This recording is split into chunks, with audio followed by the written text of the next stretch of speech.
This program features live coverage of an African safari and may include animal kills and carcasses. Viewer discretion is advised.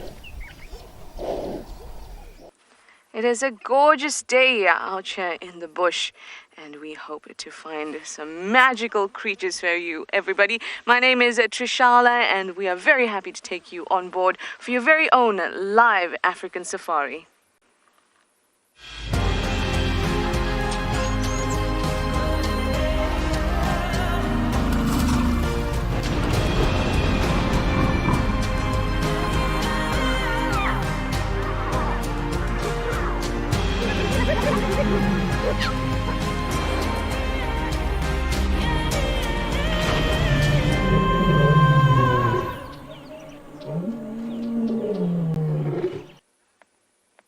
It is a lovely temperature, about 23 degrees Celsius, 74 degrees Fahrenheit, with a slight breeze this afternoon. So it's going to be really nice for us to find some ellies and perhaps some lions. Now, my name is Trishala, like I said to you, and I've got Niels on camera this afternoon, and we're hoping to find a whole lot of those animals. Now, we do know that there's lions on the property, so that's what I'm going to be looking for and making my way towards.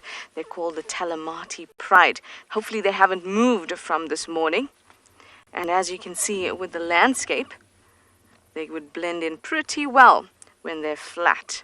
So if you have any questions, guys, please use that hashtag Wild Earth and chat to us. Ask us your questions, give us your comments. We'd love to have discussions with you about the landscape, the animals, anything that you like. Remember, this is your safari. It's live, it's interactive, and it's at the comfort of your home. Well, we've better get a move on. There you go. Speak properly, Trishala. And we go find those lions. What do you say? Well, I'm not the only one out here on Djuma Game Reserve of the Sabi Sands. Steve is too, so he wants to say good afternoon. Off you go.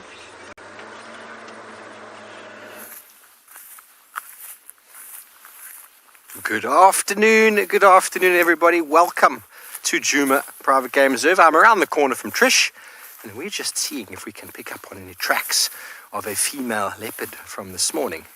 Now, my name is Steve, and I'm joined by Craig on camera, and as always, we're very excited to welcome you on board. So our plan is to drive down this river here and see if there's any tracks coming in. Tracks of a female leopard were on the road there.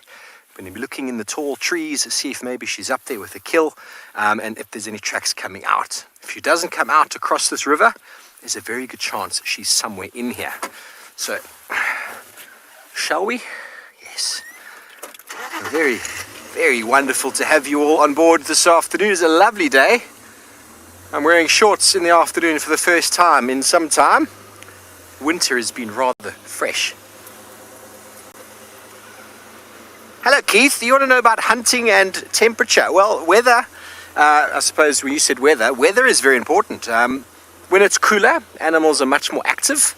And if it's windy, leopards and lions can be a little bit more active as well. Because when it's still like this, the prey animals can hear what's going on. A leopard trying to stalk, although they're very good at stalking, very quiet at stalking, they still make a noise. I mean, your kudu have got ears like this, very big ears, very good senses, and their sense of smell is incredible. So when it's windy, you'll often see predators lying down. The wind picks up, the predators just get up straight away in the moment.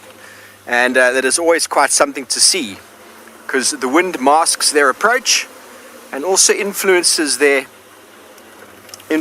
noises and the position of the smell that the kudu or the impala or the bushbuck are trying to smell. So wind direction is very important, and swirling wind, but cool conditions make it a little bit easier for animals to move around. Hot conditions, predators are just going to be flat, doing absolutely nothing. But it's not very hot. It's nice. It's a wonderful, nice afternoon, but hopefully we'll be able to pick up on some activity of this female leopard. I think it is Thandi that we're looking for, who's our beloved female leopard of the area, but Trishala's on an effort or a mission this afternoon to find some cats. She wants to find you some lions.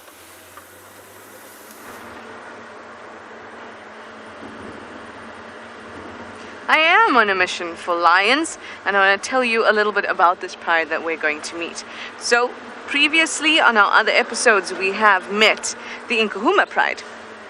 and the 2 avoca males. So a pride is a collection of females and their offspring, and a coalition are the males that service that particular pride. And they would have multiple prides that they would so-called service. One of the other prides that the avocas do that for is the telemates. And the telemates particularly have one of the avoca brothers that we don't see often, the dark-maned male. He is a beautiful, beautiful lion. Apart from that, they have 5 lionesses and 9 cubs. Well, their cubs are a little bit older than the ones you would have seen with the Nkuhumas. So that's the pride that we're hopefully going to meet this afternoon. Ruth, you say the Nkuhumas are your favorite. Well, Ruth, just hang on. Have you seen the telemates? Well, the Nkuhumas are my favorite too, Ruth. They are. In fact, if I had to choose my favorite lions, not male or female, or pride or coalition, it's the avocas. I like them very, very much. If you remember in season 1 of this live safari, I had 2 of the avoca males walk right by me.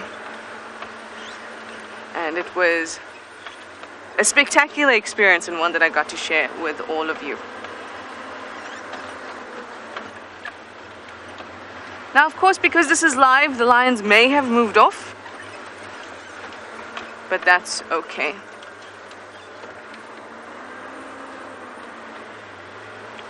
All right, well, I'm gonna now speed off for a Ferrari safari to the lions. I'm gonna send you over to Mike to say good afternoon.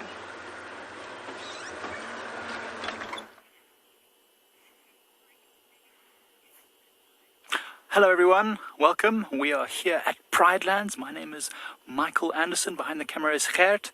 And yeah, we're out on this lovely hot winter's afternoon, wondering what we might find. We've actually just heard something in the distance. It might be some elephants. We're not so far from Leopard Dam, so let's see if we can find them. Leopard Dam is a hot spot for animals. It's nice and green. There's lots of water still there.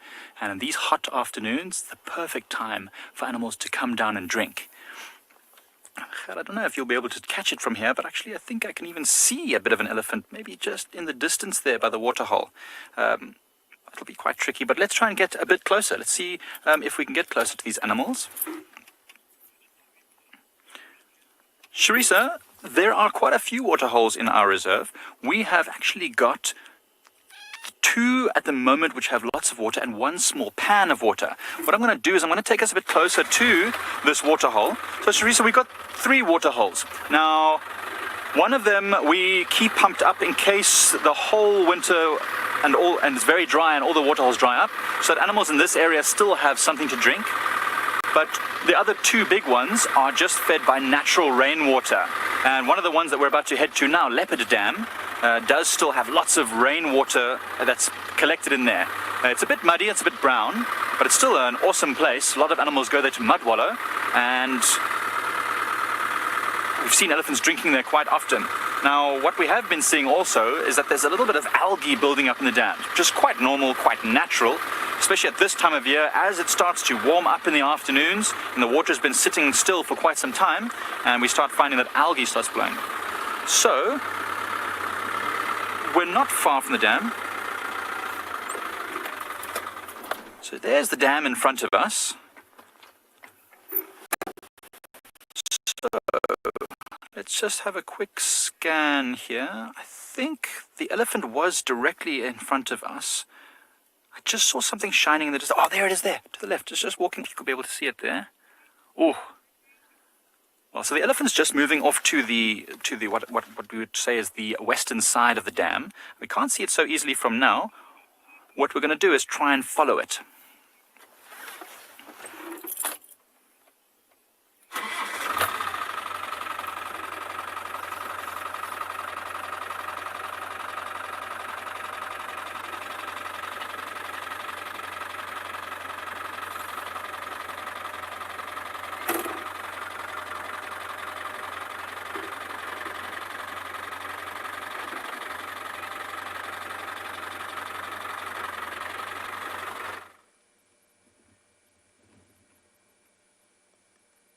We have these waterbuck here and some impala, all grazing about together. Luckily the lines are not too far from this. I'm on Mamba Road at the moment.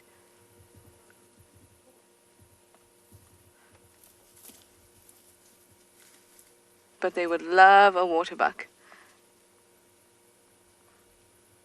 They really would. In fact, I had the Inkahumas on a waterbuck kill quite close to here, maybe a couple months back. Let's move forward just a little so we can get them through that gap.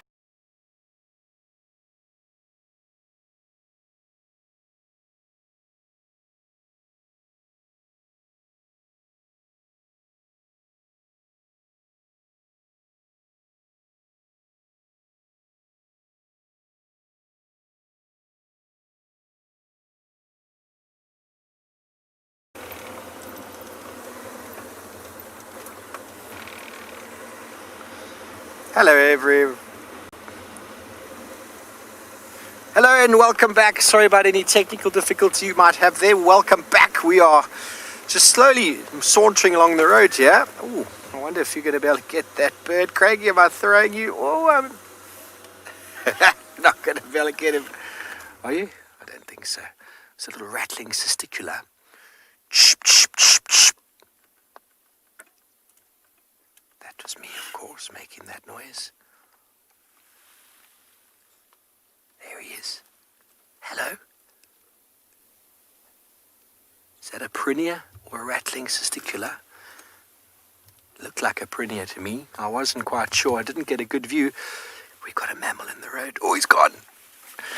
Some very quick shots. There was a squirrel that just tore across the road there. We are still trying to see if we can pick up on any tracks of this female. She hasn't come out, so we're just doing a little bit of a wider loop to see if maybe we've missed something. There are very particular sort of routes that that these animals will follow, and when you've been here a while, you start learning them. There's a game path that comes just up there, out of that drainage line, and heads towards the east.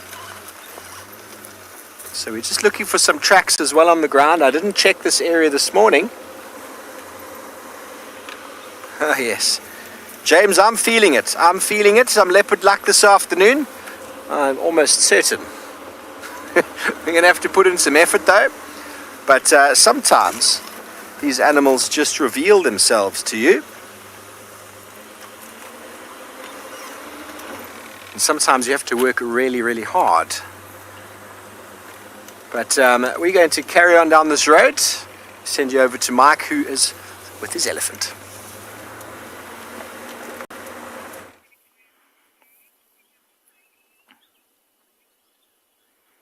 So we did find that elephant that we saw from the other side of the dam, and it is none other than our very favorite big elephant bull, Kumo. You can tell it's Kumo because you can just see on the trunk between his two tusks, his very, very symmetrical tusks, he's got a slight wound, just a scar that's a little bit, it's healed now, it's not causing him any problems. But he's a lovely big elephant, very calm. Actually looks like right now he's trying to rest. There you can just about see that scar between the tusks, and they're just next to his right tusk. And so old wounds, probably from pushing up against a tree, or maybe playing with other elephants. Just superficial, nothing too bad. But he's a very nice big elephant, and at the moment now actually looks like he's standing in the shade of these taller leadwood trees, trying to keep cool on this hot afternoon. He's a lovely elephant though. Very, very calm. An elephant's trunk can be shorter if it decides to pull its muscles up, or it can be longer if it decides to stretch it out and relax. So as you can see here, this elephant's trunk is probably almost 2 meters long, but they can probably stretch it a little bit longer than that if they were reaching up to a tree, Terry. And I've seen sometimes when an elephant is very, very relaxed, asleep, standing up, their trunk will lay right down on the ground and actually curl up a little bit on the ground. So yes, it also depends on the size of the elephant. It's much like our arms and legs. The taller we are, generally the longer our arms and legs are. Same with an elephant. About 2 meters, I'd say. But remember, those trunks are filled with muscle. About 50,000 muscle strands, someone said to me once. So with that many muscles, you can probably do a lot with them. Stretch them, contract them. Oh, he's coming to say hi. Hello, Kumo. What a gorgeous boy. So nice to be sharing this space with these giants. He's right now probably about 7-8 meters away from us. Very, very calm, just... Oh, he's going to go and rub against this tree. Veronica, this is amazing. This big elephant here is so powerful, but he's just doing his thing without a care in the world. He's watching us. Every now and again you see he turns his head slightly to have a look. Or he's going to head down to the water. Oh, maybe he's going to go and play in the mud. It is a nice hot afternoon. Or maybe he's just going to eat some grass. It looks like he's reaching into the... There's a nice thick clump of grass there just behind the bushes that you can see. So he's reaching down there to eat some of that. Remember, a huge elephant like this, Veronica, has to eat food constantly, all day long. Cannot really stop feeding. Remember, they have to eat about 300 kilograms when they get this size. 300 kilograms every single day. So this is really, really wonderful. It doesn't look like he drank yet, or maybe he drank much earlier, but his legs are still dry. The tip of his trunk is dry. So I think he might go down and actually drink at the water's edge. I don't want to drive just now because he was quite chilled and relaxed and sort of snoozing in the shade here. So if I start the car and start moving around him too much, it might make him move off, and we don't want that. We want him to move at his own time, at his own pace, and do his thing. See how he's just stopped there for a moment. He's got his ears open slightly. He's listening to what's around him. So we're going to just wait and see what Kumo, this huge elephant bull, does, and enjoy his presence.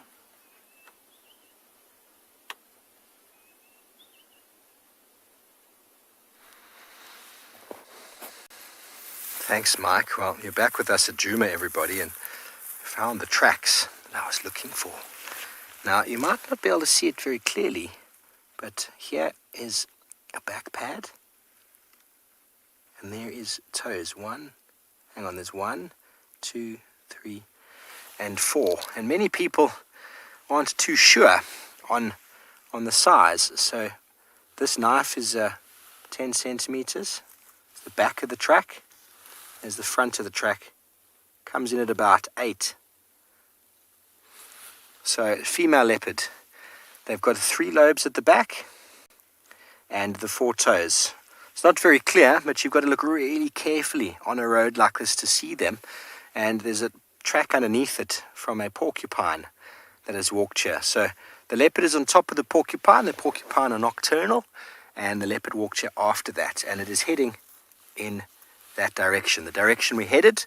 So the tracks we were looking for, she's popped out somewhere along the way, and we're going to see if we can find her. There's a few roads over here that she'll have to cross, but she possibly go east. Jenna, lion versus leopard. It's actually very, very easy. Measure. Never be shy to measure. Put down a ruler or something. You can even start measuring your hand, your fingers, starting to get the size. And a lion, the track is very similar. I'll try to find your lion track.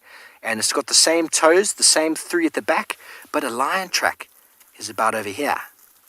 Okay, male lion, maybe a little bit more. So female lion, 13 to 14 centimeters, whereas a male lion can get up to 16 centimeters. That's almost twice the length of my knife. A female leopard will be at about 8, a male leopard closer to 10, a cheetah 10 and maybe close to 11. So size when it comes to tracks is very important. So when you're learning, don't be shy to put down some form of measuring device to see exactly how big it is. Every now and again when I come back from leave, I have to do this to double check male versus female, because you're like, hang on, your eye's not quite with it. But then when you find a nice male leopard track, you're like, of course, it just stands out. So she's heading straight towards the boundary. So we're going to see if we can follow up, see exactly where she's gotten to.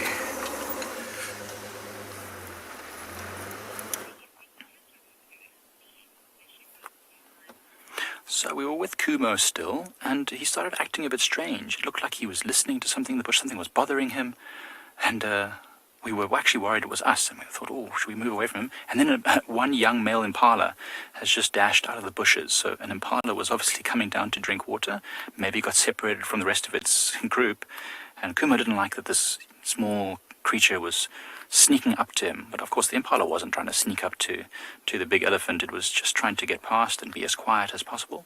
But of course elephants have incredible sense of hearing and smell, so it just smelled something on the wind and heard something creeping around in the bushes, and quickly lifted up his head and flapped his trunk and his ears, and the impala is just sort of standing now. You can't really see him in the thickets. It's just standing wondering how it's going to get to the water with this big elephant blocking its way. Remember, everything in the bush is about power. The most powerful animal has the right of way all the time. So the elephant is the most powerful animal in the bush. In fact, they always say lions are king of the beasts, but I think elephants really are the kings of the beasts. So even lions will make way for them. So we'll have to wait and see. Is this impala going to get a chance to have a drink? Or will it have to wait until Kumo, the large elephant, lets him through?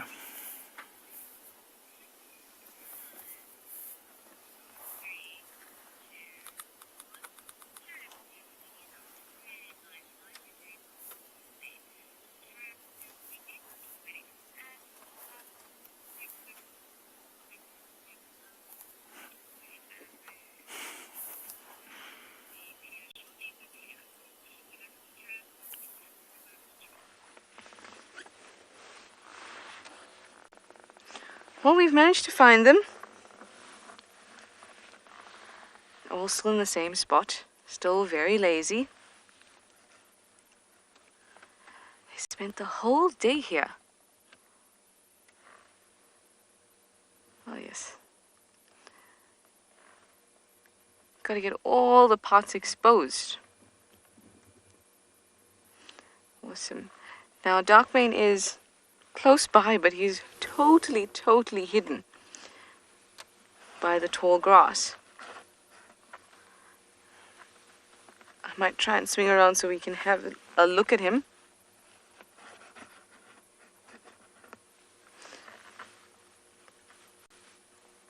But for now, let's just have a look at the pride, and then we can swing around and have a look at the gorgeous Darkmane in a bit.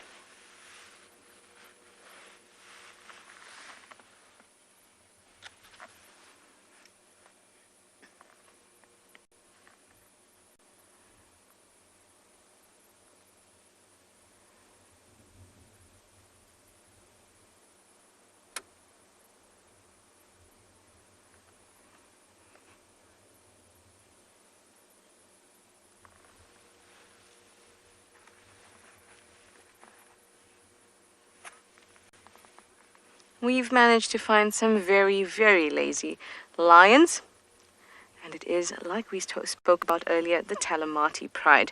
So we know 5 adult females, and 9 cubs. 6 female cubs, 3 male cubs. The males are gorgeous. They have these handsome little manes coming in. There you can see a very pretty paw. Remember, guys, if you have any questions about these lions, use the hashtag WildEarth and chat to us. You can ask us anything, give us your comments. This is happening live across several locations in Africa, or South Africa. Dizzy, that's an interesting question, and that's really important in understanding the dynamics of lions. And you'd like to know, well, males aren't really part of the pride, are they? Well, yes and no. No, in the sense that they have their own coalition, and the coalition that we are familiar with are the Avoca males, where we have 3 males that were born in 2013. We have Mohawked blonde male and our dark-maned male, who hangs out with the Talamatis. So you could say they're not part of the pride. The pride is the females and their offspring, but they are associated with the pride. So they're still part of that family group. They're not going to be chased by the pride. They're not going to be excluded from the pride. But they are their own entity, their own coalition. Now look at how that leg is stretched out there. That skin that's on the underside of the lion is quite thin, much like your skin would be in your sensitive areas, much thinner. So you can do heat exchange or lose heat much quicker if you expose those bits. You can also heat up much quicker if you expose those bits. So you see that this particular line has got it down. Part of it is in the shade, part of it is in the sun. Just that perfect temperature to have that midday cat nap.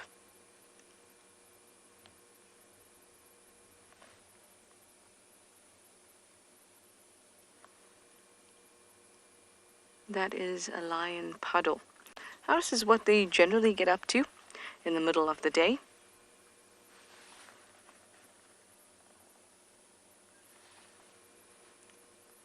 And they'll be like this for most of the day, until the sun starts to set and it gets a little bit cooler.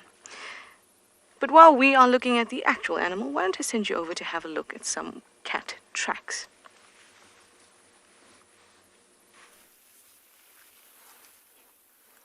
Well, you asked earlier, can you show me a lion track, or what is the difference? Now, before I put down any size comparison, you'll be able to see over here the 3 lobes in the track. Can you see that, Craigie? Yeah. Here is the back pad, and there's the toes. 1, 2, 3, and 4. It's pretty big. It's a pretty big track. Now, if I put down the size comparison, remember the leopard track, how it basically was shorter of the knife. Now, here you can see there's the 10 centimeters, 11, 12, 13 and a half centimeters. So that is a female. I think that's a female. Sometimes male lion tracks can look quite similar to females, but size is often exactly what you're looking for. And the front foot male lion track, the toes are very, very, very close. The female lion track, the front toe, the outside of toe. Debbie, we've got lots of lions at the moment, and you're meeting the telemates for the first time, which is great. So in a male lion, the toes are much wider than the back pad. And you can see here, my line's not very straight, but there's not huge amounts of difference. There is a little bit over here. So the front foot of this lioness. But a male lion has got a huge foot. Huge foot. So you almost put your hand down and figure out what's going on. But what's also nice about this, you want to figure out if it's a left foot or a right foot. And all you do is you take your hand and you see between these toes here, which one of the toes matches up with your hand, which of them matches up with the longest finger. And if I do that, I know I'm not doing a very good job with the light. It doesn't match up. This is the longest toe here. So if I do that with my right hand, you'll be able to see that the right hand fits in over there, the longest finger. So this is the right foot of a female lioness. I would think it is the front. It's been driven on. There's not another clear indication of the rest of the track. It is a few days old. The edges have lost all of their goodness. But that is the size of a lion versus a leopard, and you can see the difference. It's enormous. The weight comparison, female lioness, 130, 140 kilograms. Tundi, female leopard, 40, maybe 50. So not very, very big. But another animal that has much bigger tracks than these lions, Mike's got one of those.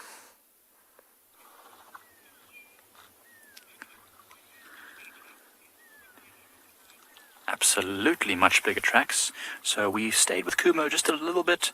After he chased that impala off, he decided, you know what, I'm going to take the water. And he's come down to the water's edge. And he's took a long time to think about whether he wanted to go in, and now he's gone in. And he's just drinking the water. You can watch him carefully as he just gently pushes his trunk out to the tip of the water, just the surface of the water, and has a little sip. Because remember, that water is very, very muddy at the bottom, so it wants to get as little of the muddy water as possible. Get as clean water as possible. And you can see he's busy sucking it into its trunk and then spraying it into his mouth. And this elephant, this large elephant bull, probably put about 10 liters of water in its trunk. I saw a video once where the guy said there was 30 liters of water, but in a bucket, and the elephant sucked up. I don't know. I think it was probably a little bit of an exaggeration. I think about 10 liters. You see now he's catching some scent on the wind. Do you see that? Just smelled for a moment, and now he's going to go and start drinking again. Anushka has asked a very interesting question. How much does Kumo weigh? Well, he's a very large elephant bull. And you know what? Other people might be able to estimate better because this elephant had a collar on before. So potentially the research team that was taking the data from about this elephant might know a bit better.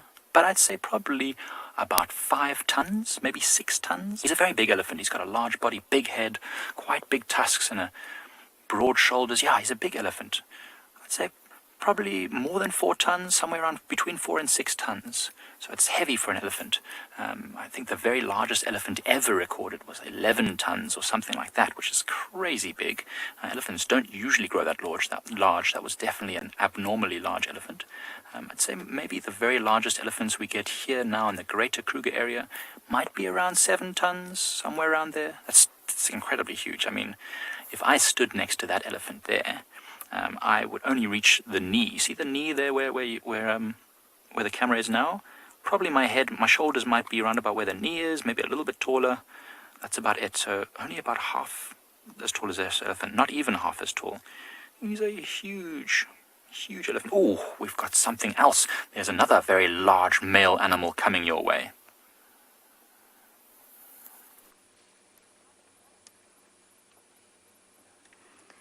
He is, this is the Avoca male, the dark maned Avoca male, and he is quite large. Now, big male lions can get up to about 200 kgs, but more on average about 180, 190 kgs. And he is from the brothers, I'd say the biggest one, and I'd say he is the dominant one as well. Within the coalition, you will have one brother that asserts more dominance, but they don't particularly have a hierarchy within that coalition. Look at how well camouflaged he is in that long grass.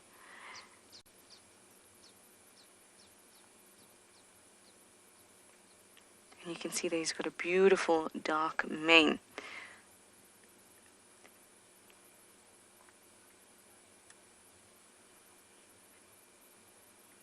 Hi, Ndebeko. You'd like to know how many prides of lions we have in Djuma. Well, really the Nkuhumas call Djuma home. But there are other lion prides that we can see.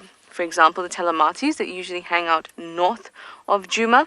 There's also the Torchwood Pride, who is in the east. And those are the 3 that we are very likely to see. There's also the Shumungwes that are off in the west, but we don't see them very often. So for now, Nkuhumas and Telematis.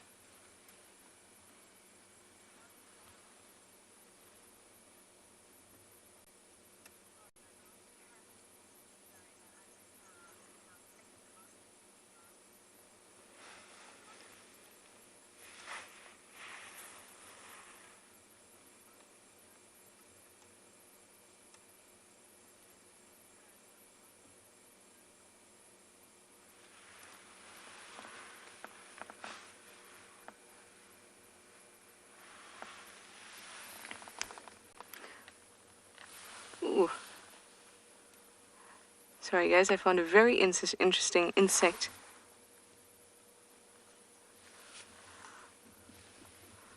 It is now growing crazy on my dashboard. I wish I could have showed it to you, but off it goes. I'm so glad that we could have spent some time and actually found this Avoca male, because he's so well hidden in the long grass that I actually thought I could come around this way and get a better view of him, and then realized, oh no, there's just more grass.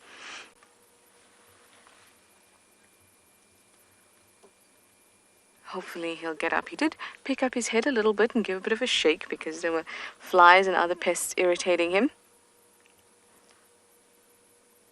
But alas, he has now flopped back down. It is so silent here. Would you ever say there are 15 lions sitting in the grass here? It's so quiet.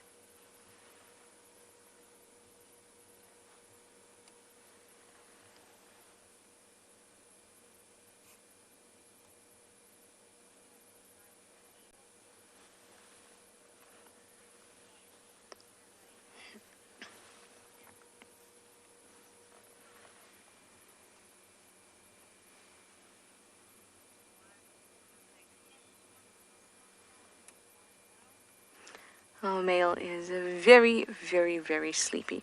And because he's so well camouflaged, or so well hidden, rather, I've had to reposition to have a look at him, so we don't have a great look at the pride at the moment. But that's okay, we can chat about this gorgeous boy. And if you have questions about him, remember that hashtag Wild Earth. This is happening live across many locations in South Africa. It's your very own live and interactive safari.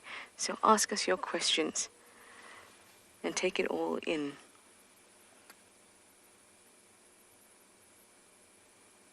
You're getting the opportunity to meet a lot of our characters out here. And we say characters because these are animals that we see often. Animals that we know are around or can predict where they're going to be because they have territories and things like that. And we get to learn and watch dramas unfold. For example, last night the Telematis were on the property and so were the Nkuhumas. They were as far away as they could have been from each other on Djuma, but still it's been a very long time. In fact, I can't recall when both the prides were on the property together. And I'm sure you haven't met the Telematis before, nor have you met Darkmane. So I'm glad to have introduced you to them. Anyway, let me send you over to one of my favorite animals out here in the bush.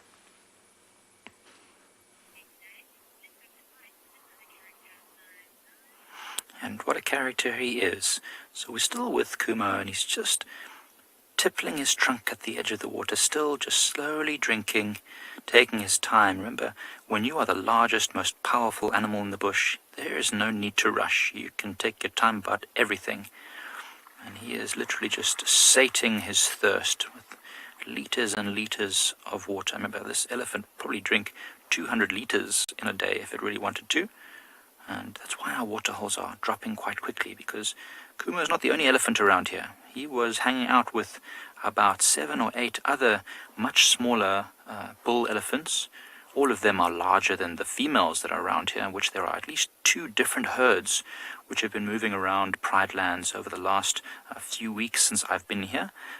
There's the herd of Susan, the cheeky young female elephant, and the herd of Elisha Keys. We've just nicknamed these elephants because they are quite characters. You know, you really get to know them, because elephants tend to also stick around certain areas.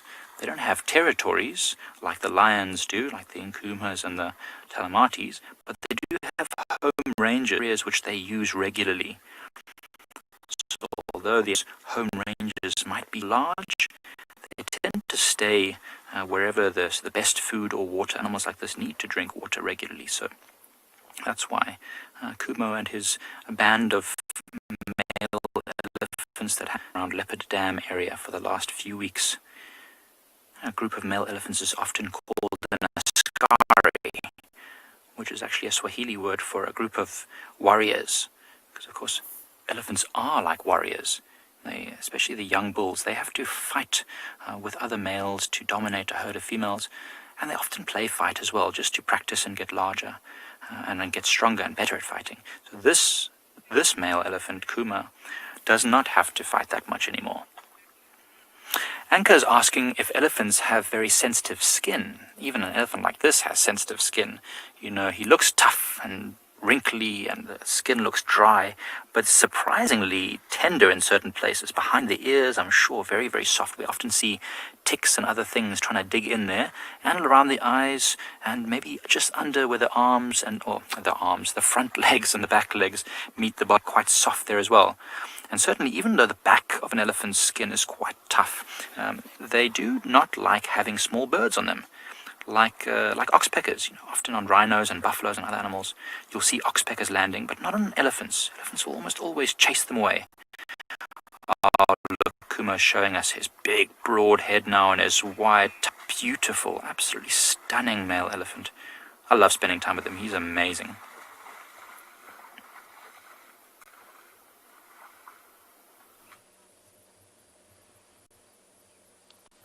I love spending time with elephants too.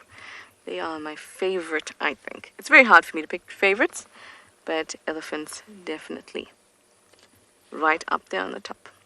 I wouldn't say it very loudly because I wouldn't want the lions to hear me, but I think I might even like elephants more than lions. Oh, look at those stretches.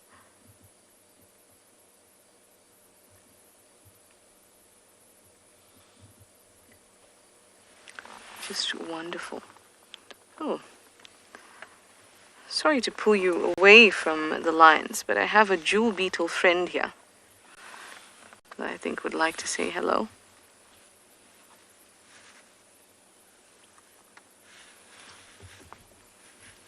I'm just gonna put you on the dash. There, come on.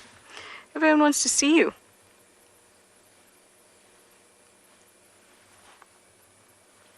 They don't look particularly pretty right here, but I promise that they are. It's hard to see it, but they have a pretty sheen going on.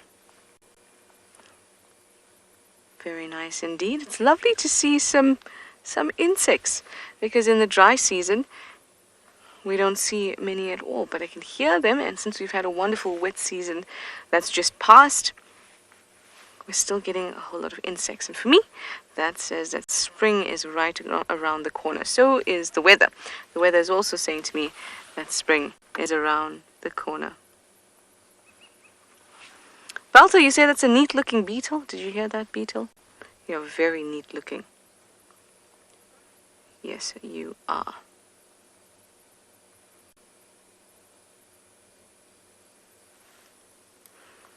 And the lions are not even batting an eyelid at the fact that the attention has been moved from them to the beetle. Well, from this lovely beetle, let me send you over to a crocodile with Steve.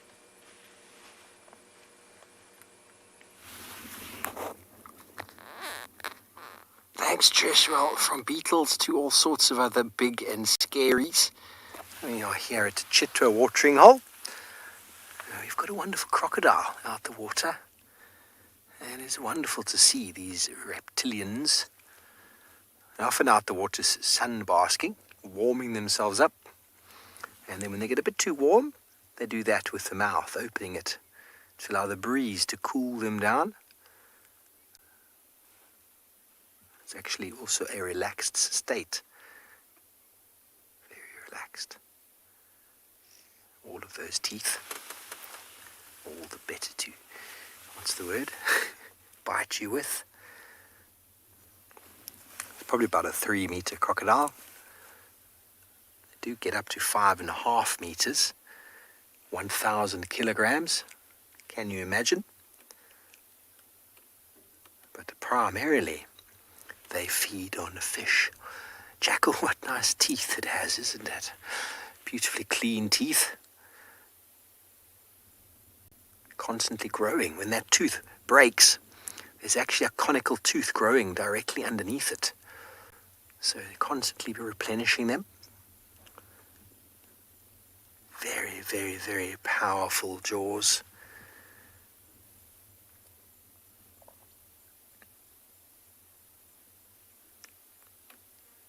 But just over to the left here, we've got some other fellows that are enjoying a little bit of a sun bath as well. The lone female hippo on the bank with her little youngster. They're just enjoying the warmth of the sun as they have a snooze out of the water. I don't think the water is very cold, but I think they're just enjoying a little bit of the sun. Nice sort of autumn, late winter sort of sun. And having a real snooze, isn't that wonderful? I often don't see the babies very clearly because in the water they're constantly popping their heads up, but you don't really get to see their bodies. So spending time out here with them on the banks is always a wonderful thing, and we're going to be staying right here and seeing what other wonderful animals we can see. Some birds, some more hippos, and maybe some elephants will come down to drink.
still with Kumo. He's still having now a wonderful mud bath. I'm sure many of you have gone to a spa before and had a bit of a mud treatment or face mask or something like that. It's really, really good for your skin, apparently. I've never done it, but Kumo is an expert at it. He really knows his mud. As you can see, he's finished now with his wallow. He's just now relaxing. And the mud is very important for an elephant. We talked about their skin being quite sensitive, so of course the sun will not burn them necessarily, but definitely heat them up. So the mud protects them from sun damage and keeps them nice and cool as the wind blows. You can see those leaves moving there, and Kumo looks like he's having a bit of a snooze again. See how he's closing his eyes. And of course, biting insects won't be able to get through that layer of eyes, which is also a benefit. And if it goes and rubs itself again, it gets rid of those parasites. Pajama is asking how much pressure an elephant exerts with its front feet. A lot of pressure. If this elephant bull is weighing 5 tons, let's say, maybe it's more, maybe it's a little bit less, that's about 3 tons of pressure just on its front legs. And if you...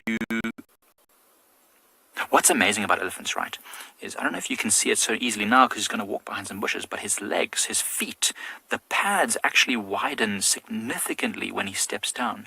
So that 3 tons of pressure, or that 4 tons of pressure, whatever it is, actually gets spread over quite a large area. So the elephant doesn't do much damage to the environment as it walks. It's quite amazing. I've seen often elephants walking through the bush and hardly seeing anything at all of their tracks and not making any noise at all.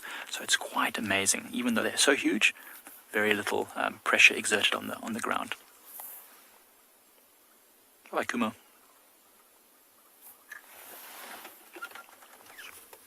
Welcome back with us, everybody. Hippos have decided sunbathing is done. Time to get up and move back to the water. There are number of birds on their back. Hippos undergo enormous amount of cleaning from the oxpeckers. Oh, that hippo's having a bit of an ecological process there. That is how they go to the toilet. They like to slap it with the tail. Oh, that is a male there. He's busy doing a bit of territorial marking before going into the water. And submerging himself. Now, birds like to feed on the blood. There's enormous amounts of scars and wounds on hippos' bodies from hippo fighting, from branches, from being attacked by lions, and they also do pick up a few ticks. So the ticks are being cleaned off by the oxpeckers. And there they fly. You might just hear a vehicle driving past now. Sorry about that.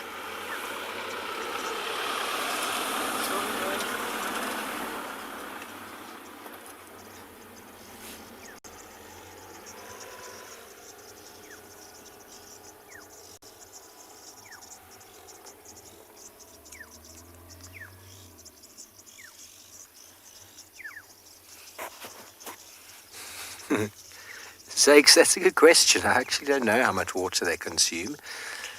They live in the water, so they at least don't have to go very far to drink. But it's quite a big animal. They need to feed on less food than rhinos need to feed on, but probably equivalent amount of water. Offhand, I don't have a number for you, but they reckon an elephant needs close to 150 litres of water a day. A big, fully grown elephant. So hippos, you're probably looking in the region of maybe 20 to 30, but that is a guess right now. I'm not 100% sure. But they also don't dehydrate as much as other animals. A lot of other animals need water for their body processes as well as cooling down. Whereas hippos use the water. You can see they're all gone now. They use the water to cool down and the sun to warm themselves up. So they actually behave much more like a reptile. So everything about hippos with regards to body size and weight is probably very, very different to that of other animals. But we're going to stay here, Chitwa, see what else comes down to drink, and enjoy this scene.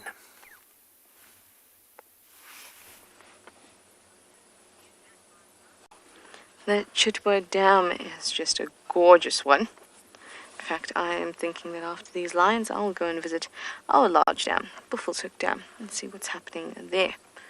Because it is quite warm. If I were a lion, I too, I think, would be napping like that. Oh, look at that. They can be unbelievably cute, deceptively so.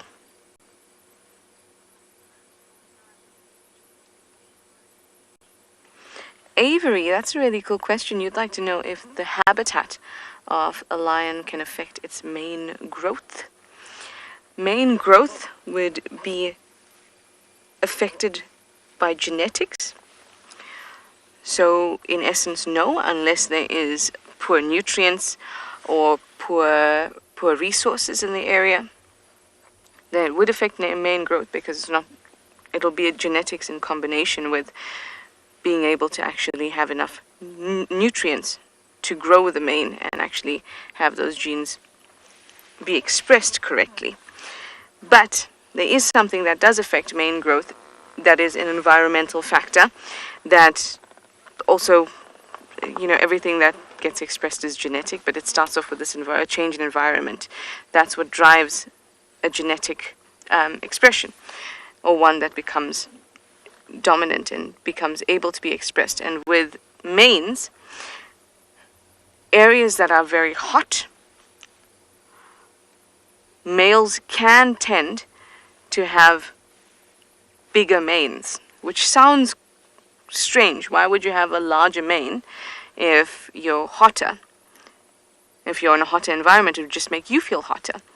But to a female, that would express that male is very, very healthy and is able to withstand this heat, additional heat created by his mane. So it can actually be a sign of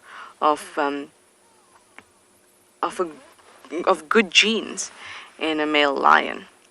So in that way, the way it would work is that environment is very hot, a male gets a very thick mane by chance, and females find that this risk of having this thick mane is actually an advantage because it means that he's got very good genes. So he mates more than the other males that don't have a very thick mane because they want to stay cool. And so more lions in this warm environment end up with gorgeous thick manes. So manes are an indicator of testosterone levels, animal health. It's an indicator of basically their dominance, whether they are preferred over other males. And it's also useful.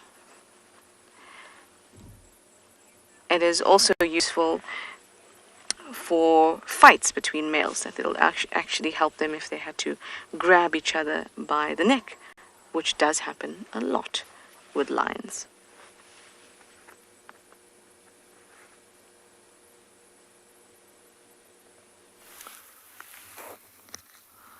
Thank you, Trish. Well, you find us back again at Chitwa. We're scanning with the binoculars, trying to see if there's anything spectacular hanging out. Hippos are all back in the water after a day of sunbathing. But it's just wonderful scenes spending time at water.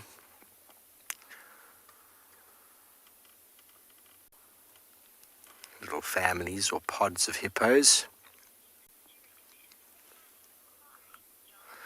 Hello, John. You want to know which season I'd recommend for safari? Well, the beautiful thing about safari is that you can come 4 times or 6 times at different times of the year, and it'll be very different. Summer times is hot. There's lots of bugs, lots of baby animals, very green and lots of water. So if you can deal with the heat and the bugs, it can be very, very beautiful. Middle of winter, though, or towards the end of winter, is when it's drier, when the vegetation is quite sort of diminished. It's very easy, a lot easier to find animals, a lot easier to track, and animals are bound to come to watering holes. So definitely the winter months in these areas are more popular from an international point of view, but it all depends. You can come in any time of year and it's going to be different. Spring is wonderful, wildflowers, green grass, a bit of rain.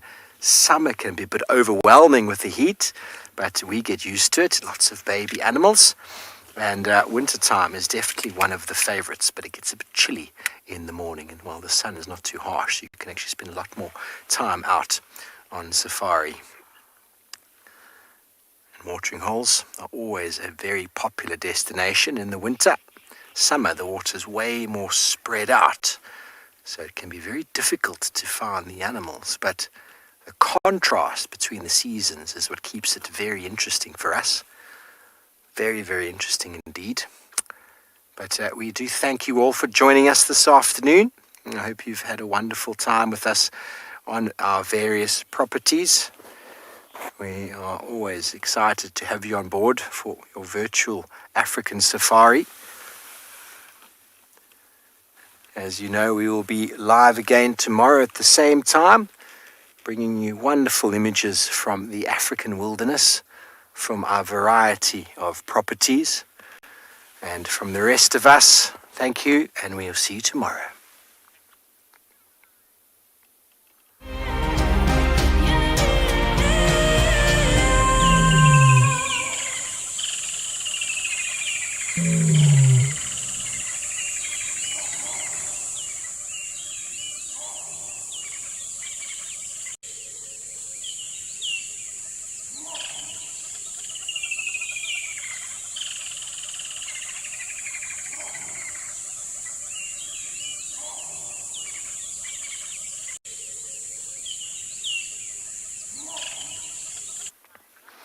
Good afternoon to all of our wonderful and dedicated viewers again for joining us on this wonderful Wednesday afternoon where my name is Steve, joined again by Batman Craig Zammit. We're excited to have you on board with us, and please, as you know, questions and comments sent through the various channels, YouTube, Twitter and Twitch. We're at Chitwa, as you probably know if you've been watching. That is a wonderful still afternoon. I think Craig and I are looking forward to doing a spot of birding, aren't we, Craig? Yeah.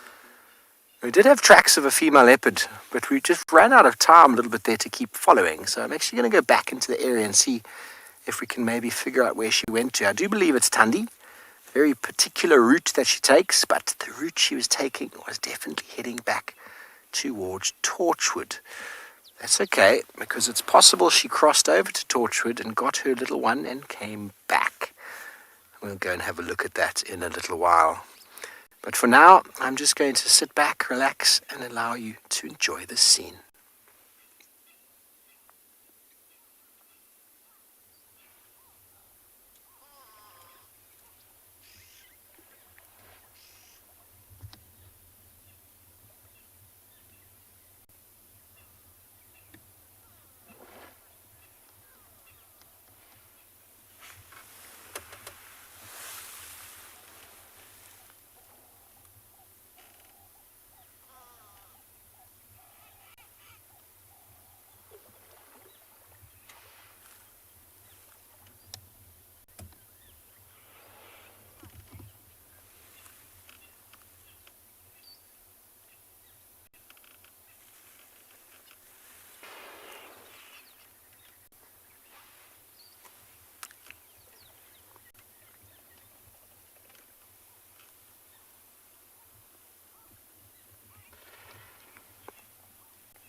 Andrew, the tranquility is amazing.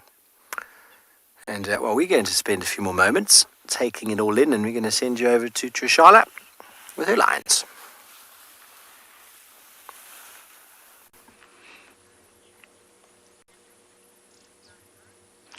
Hi, I have some very flat lines. And I'm thinking I heard some elephants just around the corner. I don't know if you heard them shouting in between some of my segments. Thought we'd go visit them, take a bit of a drive, and then come back here when it's a little bit cooler, and then be on the move. It's still beating down the sun. So it will be a while until they move. I would say maybe an hour and a half.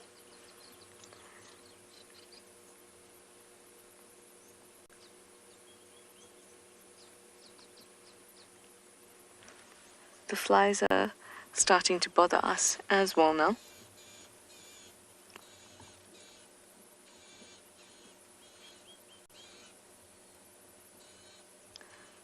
They're so peaceful. It's almost like a lion baby room in the hospital. You know, when you see all those newborn babies all wrapped up in little baskets.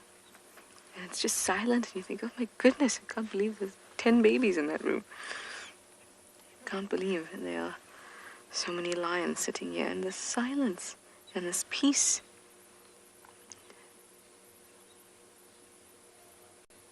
Oh, there was an elephant again, screaming.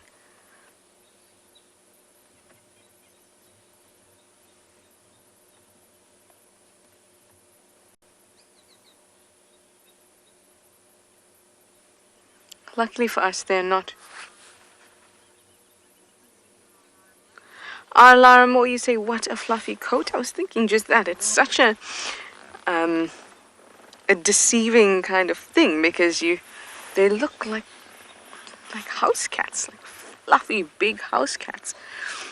And I have always been a dog person, and that's simply for the reason that dogs are big and cuddly and fluffy. And so these lions are perfect for me because it's a cat, but it's big and fluffy.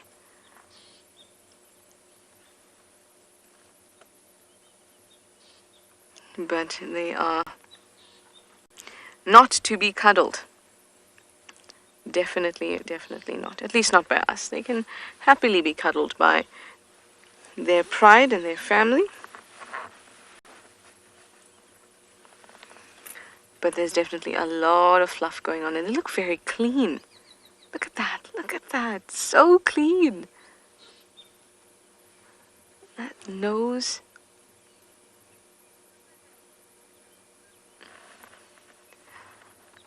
They do. They look just, oh, very, very cute. Keep it together, Trishana. Keep it together. This one's being too cute. Oh, you like my face?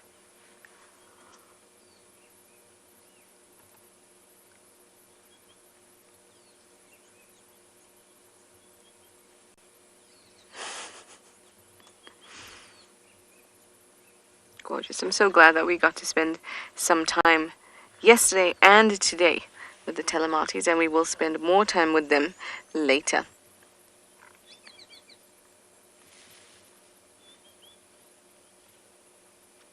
Oh, what a deep breath.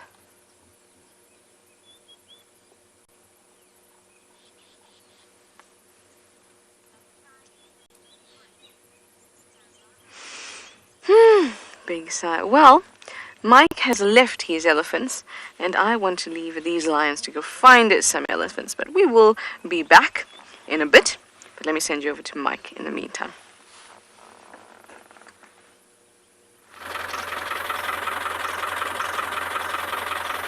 Right, so our plan is to, well, we were actually driving this road along this drainage line to the left of us, hoping that we might get some more glimpses of those elephant bulls as they left the water.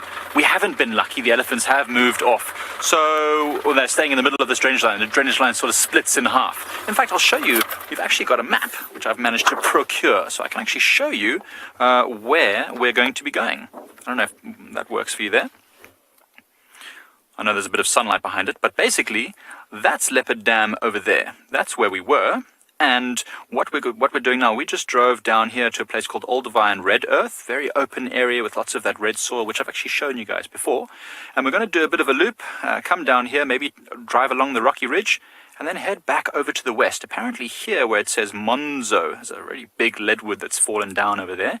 Over there, there's actually some more elephants that have been called in on the radio. So we're going to try and see if we can get a bit closer to that area and see what these other animals are doing. And then we might even take a little spin past the hyena den to see if there are any active hyenas around there. So yeah, a little bit of extra information for you. I don't think you've actually seen a map yet of Pride Lands, but wonderful.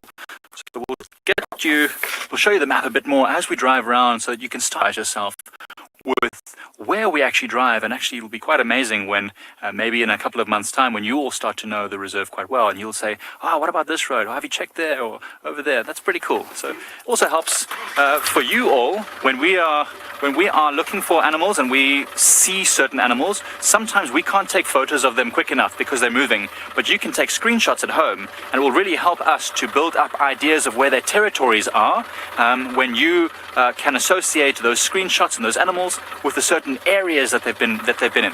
So that's really, really cool. It would be great if you could all help us.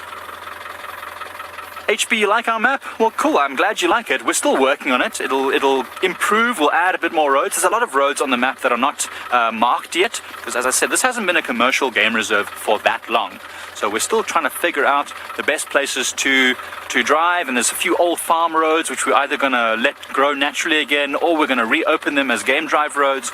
We don't know yet, so a lot of exciting stuff to come. Righty, so we're going to keep making our way around here and see what else is about. Head over towards where those elephants were last seen, and in the meantime, we'll send you over to Steve. I'm enjoying the waterhole, Mike. Thank you. Got a common sandpiper. Looks like it. It's also got the little bum shake that you find with the snipe. It's got that little sort of, if you look on the shoulder, got that little white sort of C. Very similar behavior, except snipes are found in rank vegetation.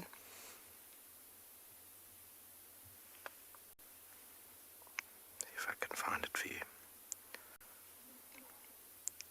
Don't think it is actually common. Common sandpiper's got a very particular sort of bum shake, so if I can't see it with my naked eye, but if any of you can actually tell me, if you can confirm, I've got a bit of a glare. It does look like a common sandpiper to me. Quite a long beak. Very common with that sort of bum shake. It looks very much common sandpipery to me.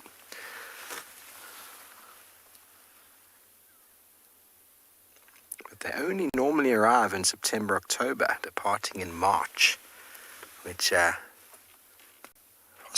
possible you get some overwinterers, but we did have a very good year when it came to vegetation, to water.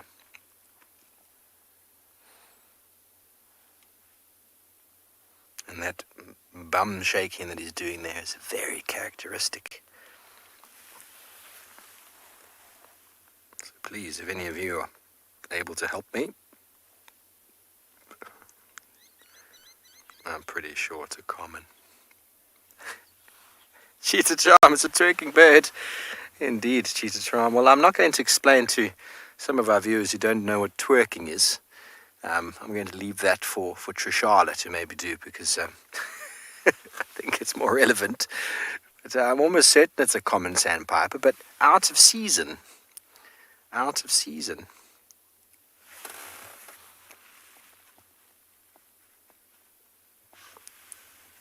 I'm sure there's records of it being here out of season. It does happen.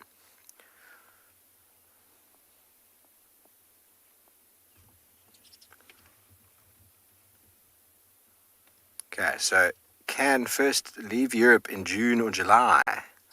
Possibly failed breeders depart late June, September. Okay, so they can actually arrive from the second week of July. So there we go. There we go. When you read a little bit further in, you get more information. So I'm almost certain it's a common. Oh, there we go. Craig's got another one. That is the three-banded plover, and that's a very easy one to identify. Got that little cap on their head. They walk very quickly. No bum shaking. You noticed that? Oh, what did you see? All running around the edge of the water looking for insects. And obviously, the longer the beak, the design of the beak is able to differentiate these birds from a feeding niche point of view. A little plover like this, he just pecks at things on the ground and at the water's edge. The longer the legs get, the longer they can wade in, or the further in they can wade. The straighter the beak, the stronger or the longer the beak, the deeper they can probe into the ground. And if the beak curves downwards or upwards, that is another way of them differentiating in food.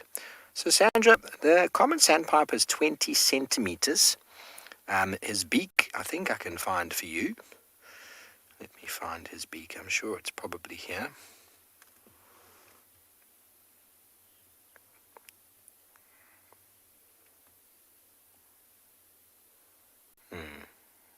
Don't have a beak for you, I'm afraid. But the common sandpiper versus the little plover is quite a big difference in size. I'm afraid I can't tell you exactly off the top of my head how big the three-banded plover is, but I'm able to find out very quickly. Ooh, that doesn't make any sense. He's 18 centimeters, so there's only 2 centimeters between them. Didn't look like that in the when you compared them, did it? This guy looks far smaller than the common sandpiper. I think the common sandpiper has got a little bit more around the bottom area for that twerking we were talking about. Doesn't run as quick. These guys are fit, short distance sprinters. Sprinters are often quite lean. Muscular but lean. Vicky, birding anywhere is special, and Chitwa often provides some magnificent birds. Already tallying up a little bit of a total today. Oh, Craigie, we've got an animal on the dam wall. I wonder if you can see it. If you wait long enough, you will get animals coming to drink. And there is a waterbuck, our big boy, who often got a wonderful scene of the wild dogs on this dam wall being stood down by this fellow. Well, I think it was a fellow. I don't know which one exactly. But anyway, everyone, we're going to stick around a little bit longer and see if we can find you any more birds.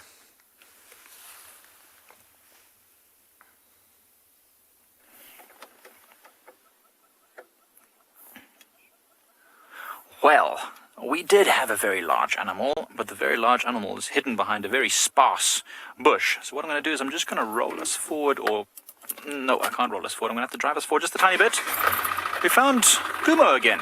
So we've driven quite far to the west.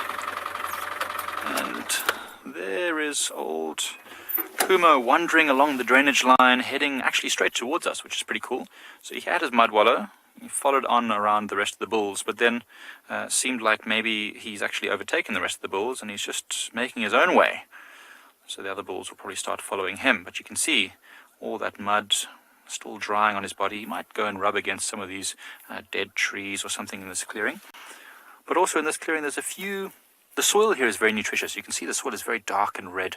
And so there's a lot of green bushes and shrubs which are still holding a lot of nutrients, and maybe that's what he's after. And often even just eating the soil. Sometimes we'll literally see elephants picking up dirt and putting it in their mouth. Lots of minerals and nutrients that they can get from that soil to make up for anything that might be missing in their diet. It's called geophagia when they do that. Nobody's headed straight to that green thorny bush over there. What are you up to? What are you doing? What's in your thoughts here? He's moving quickly. You know, close to our boundary where we are now, there's actually a big green thicket which we've seen the elephants often spending time in. I wonder if it's there that he's trying to get to. There's a big sandy riverbed, what's more of a drainage line, and they often go and lie in there. It's because the sand is probably very soft and also very cool. Maybe that's where he's heading. Perhaps there's even more elephants around here. Maybe he can hear or smell one of the herds of females. The elephants have incredible hearing. We were talking about their feet earlier, right? And elephants can communicate over huge distances, so maybe even some rumblings under the ground, and they can sense those vibrations. So there's Carnell is wondering if there's Pranav is wondering if there is a sensitive, and absolutely they are. Very, very sensitive. Remember, the size of the elephant's ears is partly to do with cooling their body, the blood flow around their body. Well, actually, probably mostly to do with that. as those veins and blood vessels catch the wind, they evaporate and cool the blood down of the body, but also catches the sound very, very well. So there on the middle of the screen, just behind the eyes of that elephant, you can see there's a little bit of a divot in the ear, and that's actually where the ear hole is. So that's where they're hearing. So when they open their ears up, they funnel the sound into that. And it's very, very amazing. They can hear from huge distances. Some estimates say almost 15 kilometers. And I was doing a bit of research a moment ago. There was a question about how much pressure elephants can put on their feet. And I did a bit of research, and it's about 35 pounds per square inch for an elephant about 3 meters tall, which is pretty amazing. I think this elephant's a little bit more than 3 meters tall, maybe about 3 meters. So 35 pounds per square inch. That's a huge amount of pressure. Remember, it's also spread on a wide area of those soft, fatty, padded feet. It's amazing. He's walking in this drainage line. It's a bit of an eroded section there. Obviously, you can see the soil is very clay-like. And when the animals come and feed on this nutritious grass on this soil, they create bare patches. And then there's a bit of erosion that forms there. It's part of the natural cycle. And in fact, it's actually, it allows this. So he stopped there. I wonder what he's doing. It's like in the sun. He looks so tiny, with like down inside that little drainage line, but he's not tiny. He's massive. He stopped there. It looks like he's sniffing something on the ground. I wonder if he is following the scent of some females, because he's not really slowing down. He's just walking. You know, large elephants like this need to feed a lot, so the fact that he's just walking means he's trying to get somewhere. And now with the light shining the way it is, you can actually see those scars on his trunk quite clearly. Well, not anymore, because he's walking deeper into this little drainage line. There's 2 little bumps on his nose, which helps us to identify him. Where are you going? He's doing that joke, you know, when people pretend they're going downstairs and they walk behind a counter. He's playing with us. Oh, he's having a good old scratch. You see that? It looks like maybe he's found a bit of the bank that's jutting out there, and he's having a little bit of a scratch. Oh yes, sometimes you just have to scratch. I wonder what part he's scratching. Is he scratching his bum? Like those animals would have scratched on that rock that I saw yesterday?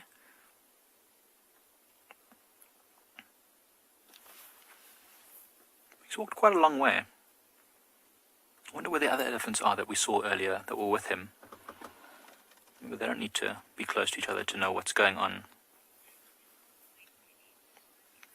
Lisa's asking if it's annoying for elephants when the mud starts drying off. Lisa, I don't think so. It's probably really quite nice. Remember that when the mud is drying, it's evaporating. So it's creating this very cooling effect, which is probably very, very nice on their skin. And when it dries, it probably doesn't feel super nice when it's actually dry, but it very quickly flakes off and crumbles, and that will take with it any parasites and dead skin, especially if they go and rub themselves against a tree or a eroded bank like we're seeing here. And so it'll probably feel really great to exfoliate. I mean, you know, every now and again you'll take a rough scrubbing brush and scrub your skin, and maybe at first it feels a little bit like sensitive, but afterwards you feel so fresh. It's probably the same for these elephants. Oh, he's in the shade now, so you can see how dark he is. So he's found a thick patch of shade, and that's maybe what he was after this whole time. Remember, I told you that the bottom of this drainage line has soft sand and very, very shady. Emma says it's having a self-care day. Yes, absolutely. We all need to look after ourselves once in a while. And you know what's so big? No one else is really looking after him. He's big enough and strong enough to look after himself. He's a strong, independent elephant.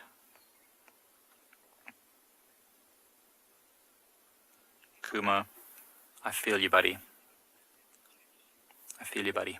All right, so we're probably gonna leave Kuma. He's having a nice little sensitive moment, and in the meantime, we'll send you over to Trish.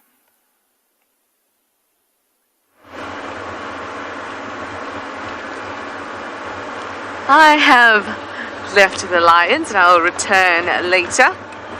But I'm going to Buffelshoek down because we heard those ellies there, and I'm quite close to it. So apparently I've got to explain what twerking is. I know that Mike will be able to explain it very well, so I am going to get him to explain it to you.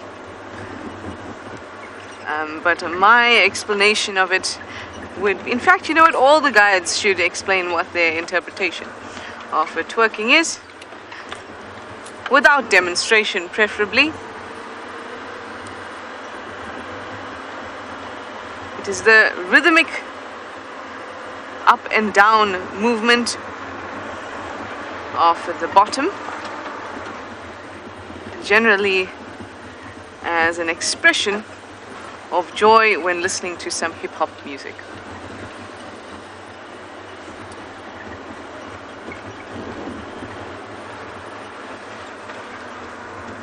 That is the best way I can describe it.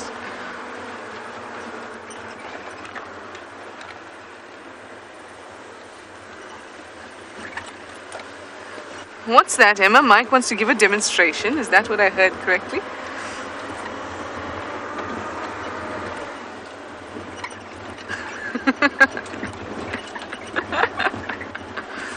Yes, I think Mike has been great today. This morning we had some nice banter, so I think we're going to throw it to Mike.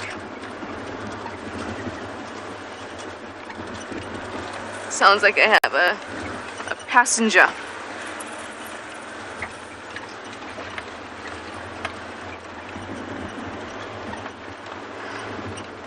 Right, I'm almost at the dam, so hopefully the elephants will still be drinking. And I'm going to send you over to Steve with the starling, one of my faves.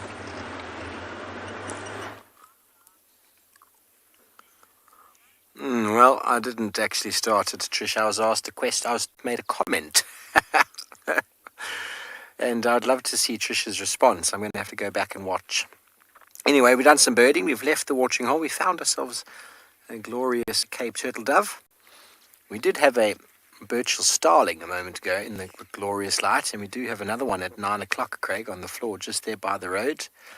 Running along. Oh, you've got another one. There we go. They're such pretty birds when they're in the open. And you might say, how on earth do you know that's a Birchall starling, Steve? And I'll tell you, everybody, these starlings, the glossy starlings as we call them, are quite easy to identify. Just take a moment when you see them. Don't just go glossy starling and then go look in your book. Go and have a look. Okay, at 9 o'clock there's one feeding on the ground in the light, which I think might look a bit better. It was just running on the floor directly at 9, more at 9 o'clock, sorry, but directly there on this side of the road. There we go. Now, have a look at this guy. You look close at him. He's got a very long tail, but not extremely long. It's long, but it's not very, very, very long. And if you looked close at him as well, which you can see now, if you stop moving, notice he doesn't have an orange eye. The orange eyes are very, very, very pronounced on the glossy starlings, those that have them. And we got 3 that we commonly find here. We got the Cape glossy, got the greater blue-eared, and we got the Birchall starling. Now, the Birchall starling has got a black eye and a longish tail, which is exactly the one we're looking at. The Cape glossy starling is a little bit more sort of lighter blue. His tail is half the length of that, and he's got a very bright orange eye. Now, the greater blue-eared starling is a very difficult one to identify versus the Cape glossy. But he has got also the orange eye and the shorter tail, and it's a similar sort of bluish, sort of turquoisey, greenish color in the right light. But when you look closer in the right light, you'll notice in the greater blue-eared starling, yes, you heard it here, he's got blue ears. Or anyway, the patches behind the eye where the ears are, called the coverts, are darker blue in color. But in the bad light, it's nearly impossible to identify those two apart. But this one is a very easy. Megan, aren't they so shiny? The carotenoids in the feathers, the reflection. There's a lot of melanin in the feathers for strengthening the feathers. And there's obviously a lot of reflection that takes place with those carotenoids. And it probably keeps them from overheating. Starlings are very common out here. They're very busy birds, busy all the time. And then with their feathers, of course, like the rest of birds, they've got quite a bit of insulation against the cold.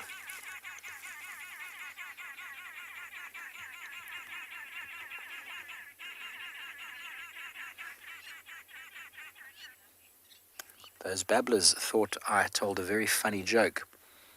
It was the arrow-marked babblers that you might have heard. Jack, jack, jack, jack, jack, jack. Just babbling along. What have you got there, Craigie? Sorry, I can't see very clearly here. Still got the starling. So, starlings, with many birds, have evolved the ability to run around on the floor, which saves a lot of energy. There we go, Zake. You want to know what they eat. So, these birds will eat fruit, but also lots and lots of insects. So, what it's doing running around in the open area is possibly looking for ants or termites or anything else that might be around on the floor. And the ability to walk on the ground like that saves a lot of energy. The more you fly, the more energy you use. So by walking around the ground, the biggest birds that we know of spend a lot of their time walking. They've actually given up flight for walking, which is the ostrich, the emu. And so flying is not possible with those bigger birds. But they've evolved for walking. And walking, obviously, you've all gone for a walk. It's a lot easier to do than to fly. I still haven't managed to fly myself. I've been trying since I was a boy. Still haven't quite gotten it right. But so walking around on the ground with their eyes, they're physically searching for food. You can see the upright posture, physically searching as they move around. And they're not the only bird. A lot of birds will also move around looking for seeds and things that have fallen off on the ground, but insects are often the order of the day. Wild Earth relies on support from viewers like you to carry on broadcasting our daily live shows. A small donation goes a long way in helping us on our mission to connect the world with nature. Please visit our support page to see how you can help and become part of the Wild Earth family.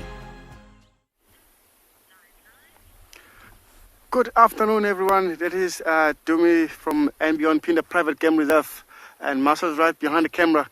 Can you believe this? Africa is one of a beautiful continent. As you can see, we have a lovely herd of zebras right in front of us in a beautiful habitat.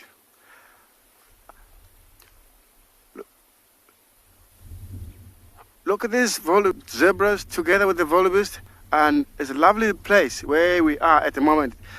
If you look at this fever trees as well, you can see lovely sun shining direct to this fever tree. That makes me to believe that we are in Africa. Actually, this is my favorite place where we are at the moment. More open areas, could be anything what we're looking for, like cheetahs or lions. So that the zebras, they have no idea. Or as you can see, they're all chilled, moving. If we look further up, is one of the single wildebeest just standing up there. There were quite a few more on the right-hand side of that. These look like a partial head of a wildebeest. They just joined up for now, together with the zebras, which is a lovely place to be. As you can see, nice grazing area. Look at it. Yeah, Double H, this is my favorite spot. I love this area. Look at this wildebeest chasing. It must be one of the dominant male in this area. He's chasing the other males around out of his territory, because generally you'll find a single male of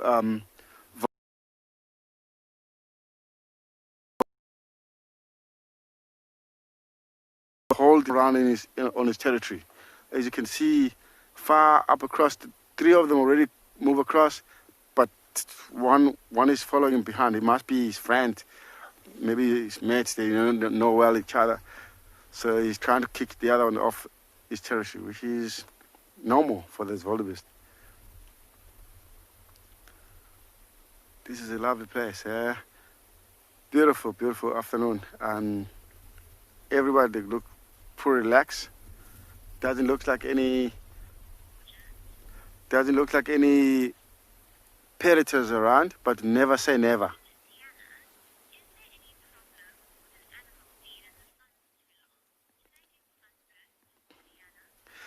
Diana, not like that. They won't get a sunburn because they have protectives on their skin. They have, as you can see, only animals can get their sunburn. It will be the hippos. They don't have a protection, or like warthogs and like rhinos and stuff like that. They have not so much of a hair. That's why they always find them wallowing on the mud, because they're trying to save their skin. Diana.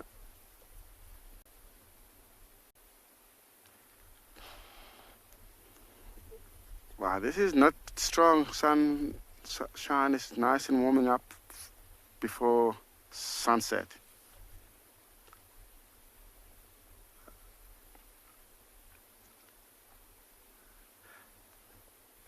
This area is lovely because it's just between the mountains. It's like this is a lovely place. So just move along, see what you can find as we keep going, because our plan is trying to find the lions and in this area, maybe some cheetah. I am also enjoying my sighting. Our lovely Ellies have moved from Buffelshoek Dam down into the Nyala Road drainage. Can you hear them?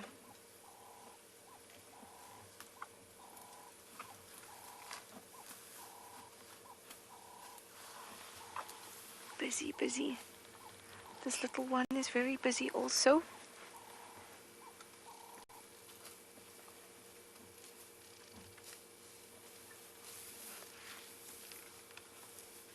Takes them so long to get good at using their trunk.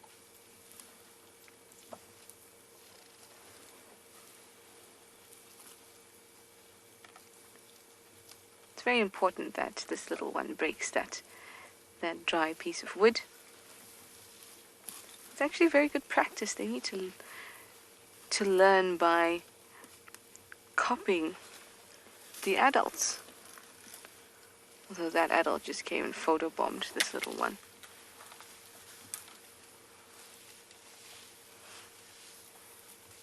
You'll see it'll start to pick up grass and hit the grass against itself to release the sand, just like adults do.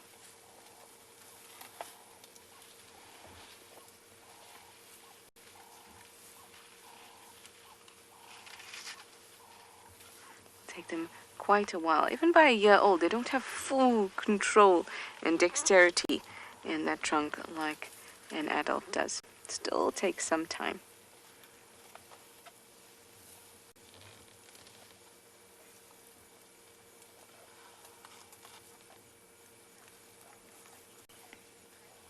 Chris, you say, oh, tiny thing.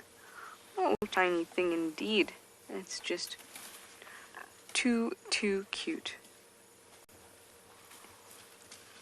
This drainage is quite thick,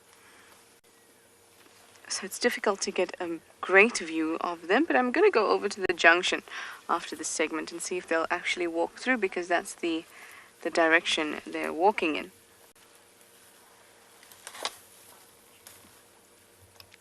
Lovely, just lovely. This elephant is reaching to the tip top of these trees, and Mike with Kumu is also reaching to the trees, and I believe Mike is also going to explain twerking.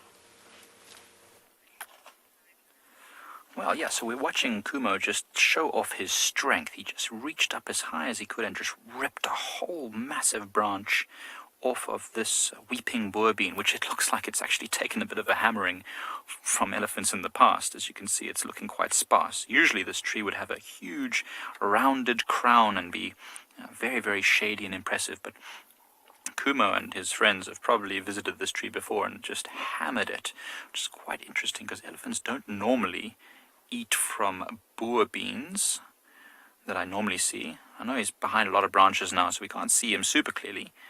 But yeah, he just reached right up. So elephants can reach very, very high, especially big ones like this. About the only animal that can reach higher than a male giraffe when they reach up into the trees. So that was really cool to see. I don't know if any of you have ever been to some reserves in Zimbabwe, like Mana Pools, where they actually have elephants that go up onto their back legs to reach the trees. I was kind of hoping Kuma would do the same, but he hasn't needed to do that. There's plenty of food that's at a level that he can reach without going onto his back legs. Veronica, I reckon this tree does taste great at certain times of the year. When this tree is flowering, a weeping boerbean is called a weeping boerbean because it has these red flowers that just drop copious amounts of nectar. So at that time of year, I'm sure you'd find lots of animals like giraffes and elephants plucking those nectar-filled red, deep red flowers from the tree. At this time of year, I don't know if it's that tasty or if it's just the only thing that's green. I don't know, but maybe it is tasty. I'll try a leaf at some point and I'll tell you how it tastes. I don't know if I've set myself up for a massive fall there. I have to eat a whole wad of boerbean. But you know what? The beans of a weeping boerbean used to be used as a coffee substitute. I don't think a super tasty one, but when you're desperate for something that's coffee-like, I suppose you can roast up those beans, grind them up and put them into coffee. I've been told that it tastes a bit like dirty dishwater. But if it's hot, I suppose it's not so bad. Better than nothing. Emma was just telling me it's. I didn't quite hear it, but I'm sure she was making a comparison with some other horrible drink. Socks. I said dirty dishwater. Emma says socks in tea. Well, there you go. I don't know what I'd prefer. Someone's dirty socks in my tea, or some leftover dishwater. But hey, I suppose when you're desperate, right?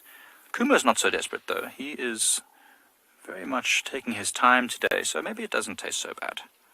I'm actually going to try and see. I don't know if it'll be possible, but I want to see if I can get a bit closer to him, because we're just looking at some sticks right now, and he's such a big, beautiful elephant. I feel like we should show him on the screen. I feel like he'll enjoy that. Right. Everyone loves a good stick segment, but let's send you to Trish in the meantime whilst we reposition the vehicle.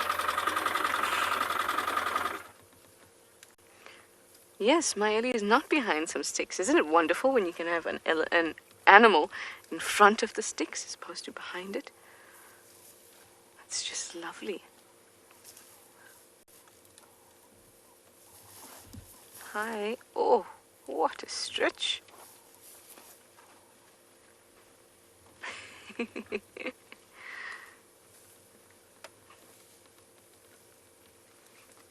It's just lovely to watch them.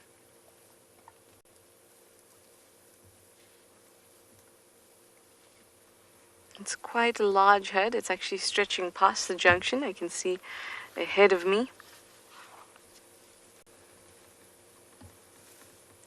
Although I can't get a count just yet because most of them are behind some sticks at the moment.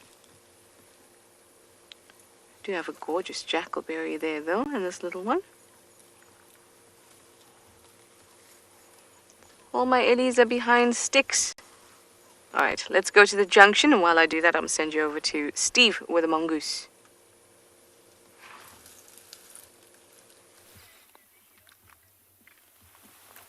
Welcome back to Chitu, everybody. We do have some mongoose. A little family of mongoose that are bravely emerging out of the termite mound to feed. Small little carnivores. What are they doing at the bottom? Are they actually grooming there? Or is that one individual, Craigie? One. Doing a bit of grooming. It's getting to that time of day when they're going to have finished their daily activities and they're going to slowly be moving back to their little den sites for the night. So many little bird calls around us at the moment.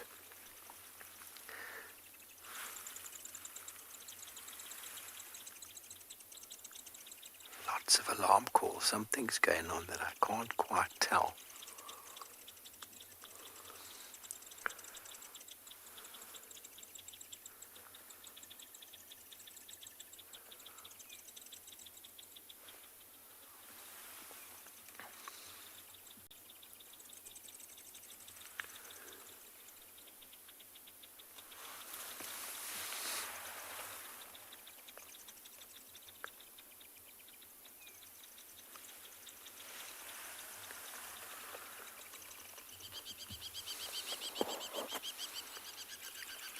So yes, they will eat termites. They could possibly burrow into certain parts and get termites, but for the most part, they live in accesses or in recesses inside the mound that they're able to access. They can dig, but the termite mounds are very, very hard, and it's the aardvark, truly the aardvark, that's able to dig in and get access to the majority of the termite mound. But mongoose will feed on all sorts of things, from scorpions to fruit to small lizards, perhaps if they can catch them, eggs, birds' eggs, insects. As they ferret around, they'll dig things up. They are small little carnivores, the smallest that we find of the mammalian variety.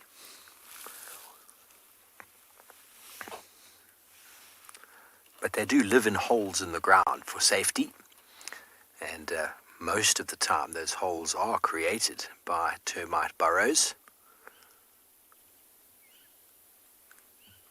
There's an enormous amount of animals that rely on termite mounds for their survival. And talking about habitat, I think Trish was talking about it before.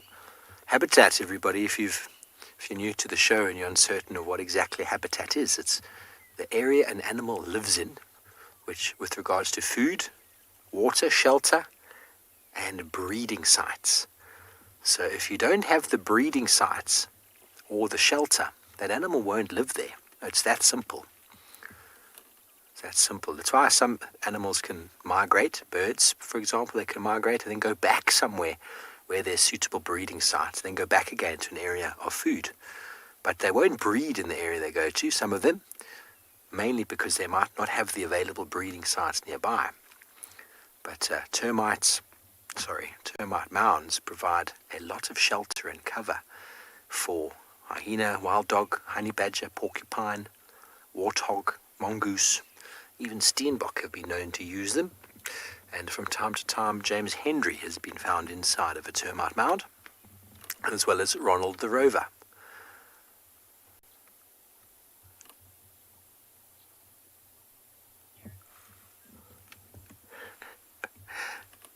We're always trying to have fun out here. And it's always nice to pass little jokes about colleagues.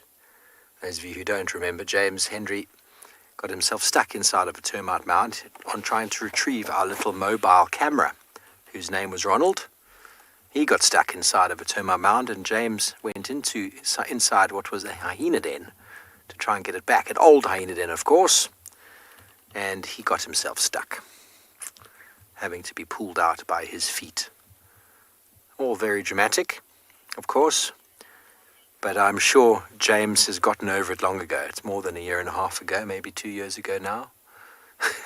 Do you remember that, Craig? No. You don't? That's okay. You weren't stuck in the termite mound. And as we've seen, many of our animals utilize the mounds for elevation. We see leopards and lions on them all the time. And then there's a multitude of organisms that feed on the termites. Even people. Many people on many continents have in the past sustained themselves off of termites as a diet, as a protein supplement. I've even seen whiteback vultures on the floor feeding on termites, which is pretty cool to see. Monkeys standing there grabbing them by the fistful. Swifts and swallows flying over the top. Yes, so apparently there's a restaurant somewhere in the world that will serve a termite as a starter with chocolate. So those of you who don't like insects, they are definitely going to be moving more and more into the food group over the coming years. And you probably won't even notice. Okay, well, we're probably going to move around this open area, see if we can come up with any more birds. In the meantime, let's send you back over to Trish.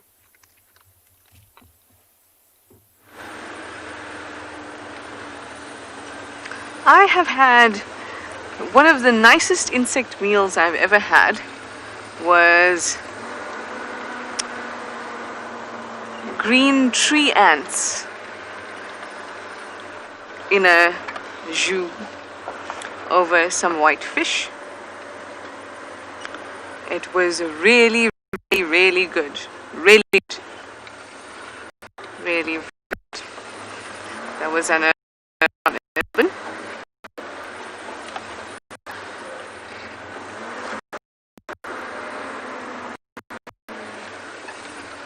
And I probably had some of the best Australian themed meals I've ever had at that restaurant. You could even have your ants on an ice cream if you wanted, but I didn't opt for anti-ice cream.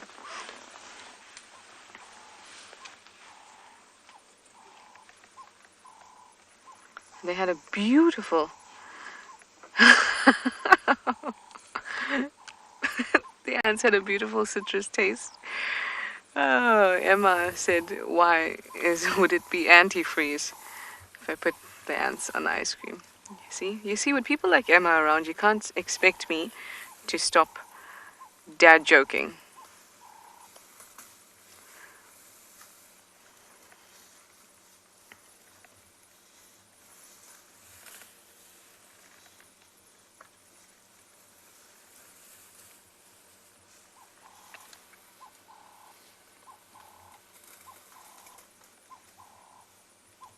How beautiful are these sounds?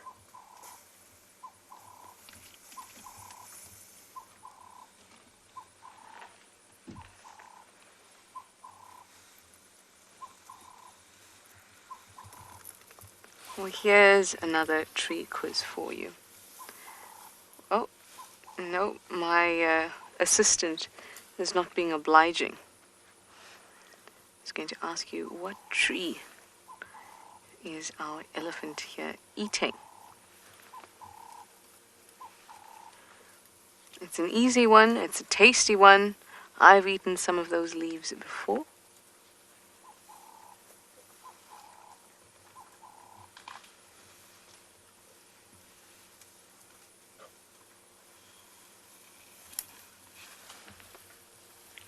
Spinach-like taste.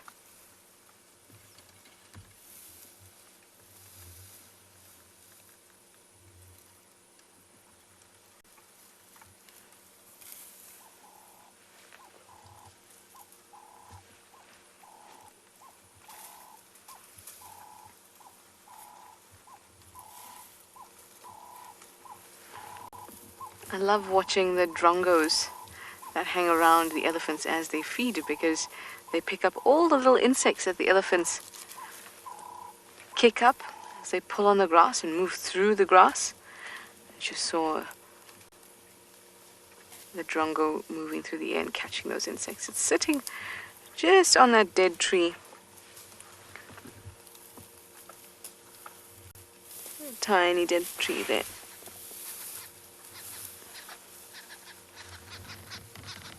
There we go.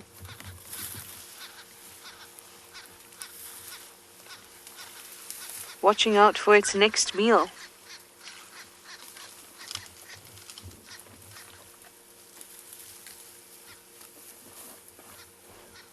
It feels a bit sneaky, but they're benefiting from something that's not harming the elephants at all. It's just part of their life to move through with their big bodies, so they are going to disturb insects. And the drongo is here to take advantage of that.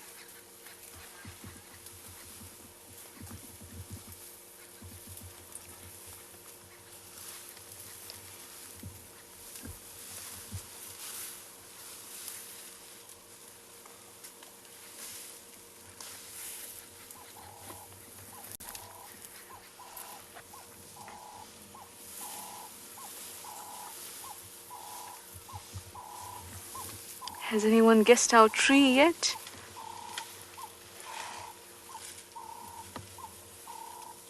See, you say you love how drongos just sit and observe. I do too, because they there's this very active energy associated with their sitting and watching. It's not as if they're just relaxing. It's like they're a scout.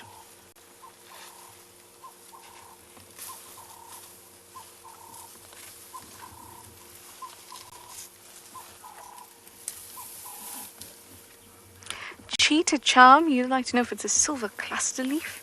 It is not. Silver cluster leaves don't get eaten too often. In elephants who do eat a silver cluster leaf, and it's usually out of desperation, or they'll go after the bark of the silver cluster leaf. This one is quite tasty. It's the only leaf out here that I would eat happily.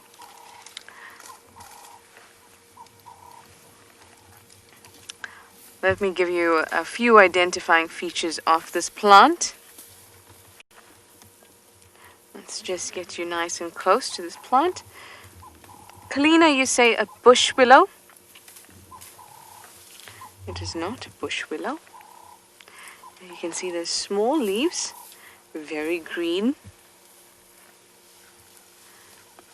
And there's thorns. Thorns that are straight and hooked. Betsy! You go, Betsy. You say it's a buffalo thorn. It is indeed a buffalo thorn. Very, very tasty leaves.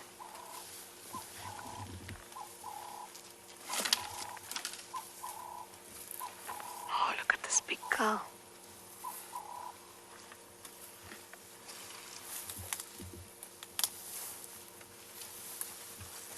Little one is in tow. Drongo watching it as well.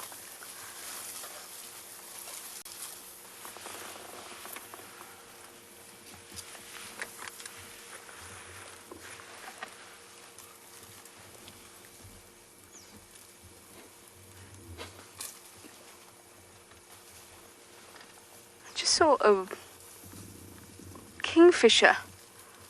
Now it's of course flown off. By the time I reach for my binoculars.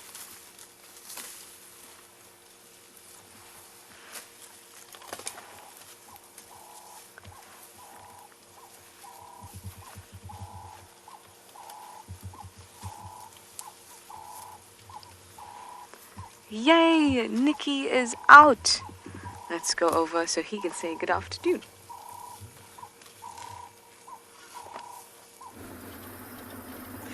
So warm welcome to Ambion Ngala. Hope everyone missed myself and Owen because we missed all our viewers.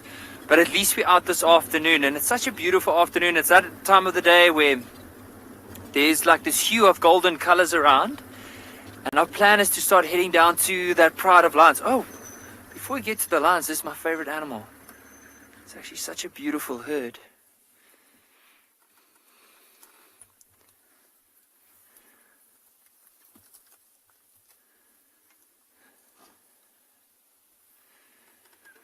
And there's quite a few zebra, a whole dazzle of them, and just off to the back here, it looks like a youngster, the one that's closest to us, in the middle, looking back towards us.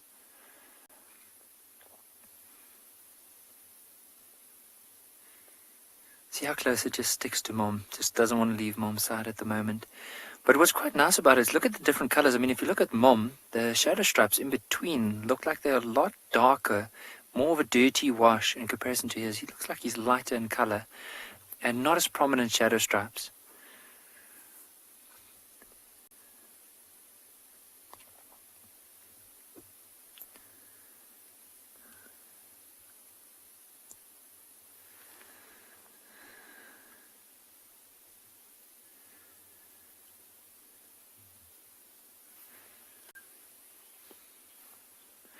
Rosemary, I'm glad they're your favorite. They're my favorite as well.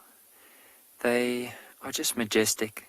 They remind me so much of horses, because when I grew up, we had quite a few horses during my childhood, and I think maybe that's where I was drawn a little bit closer. I need to say though, I had an experience once where a horse actually gave me quite a nice little pinch, and maybe that's where the love started growing for them.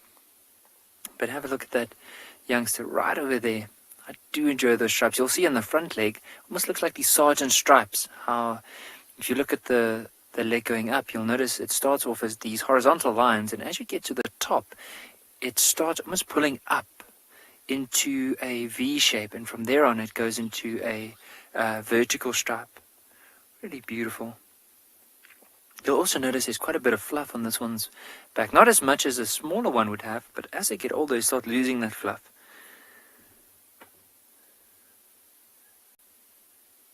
I just want to, from this one, go back to the mom that's just off to the right, just to show the golden color on the mane at the moment.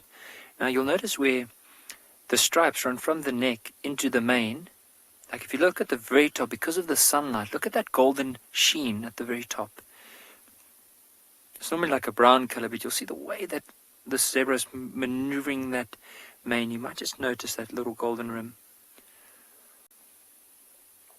And of course, even though this time of the year there's still a lot of flies around, you'll see this mother's constantly flicking her ears, flicking her tail, trying to get rid.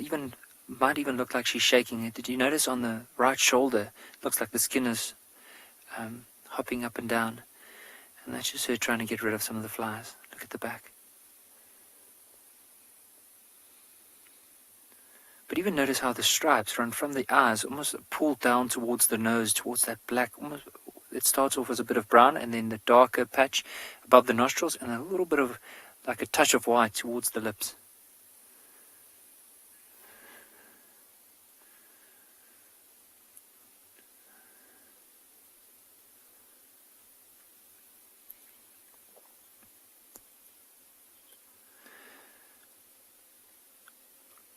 What I'll do from here, like with them just feeding like this, I'll probably just leave them and slowly carry on towards where those lines are. But in the meantime, I heard that Trishola actually found quite a mischievous elephant, or a sassy elephant. So let's go and have a look. Isn't she gorgeous? Isn't she just being a little bit sassy? Not even sassy. Very good, actually. I've seen sassy elephants, and she's just being cautious. Yes, you are. You see, I said to her that she's got some beautiful eyelashes, and then she was like, "Don't you talk about my eyelashes." Who do you think you are? Look at that, lifting up the head.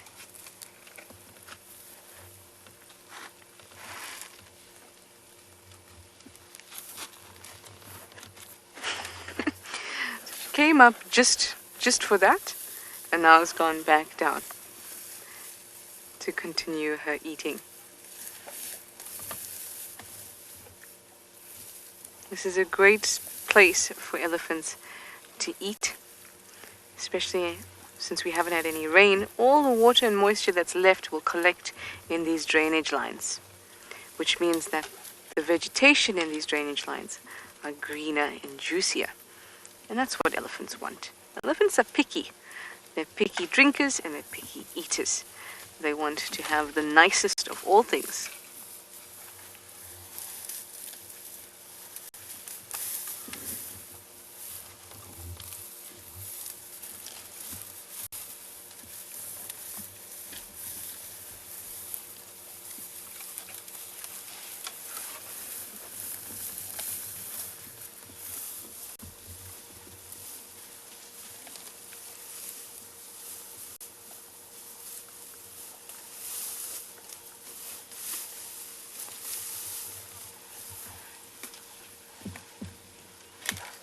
HB, you say these picky elephants? So picky.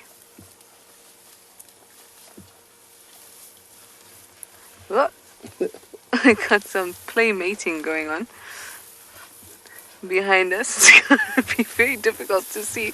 I don't know if we'll...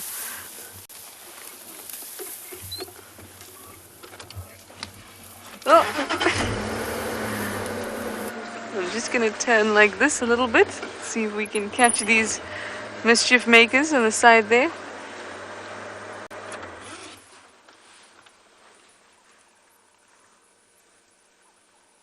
A third got involved there.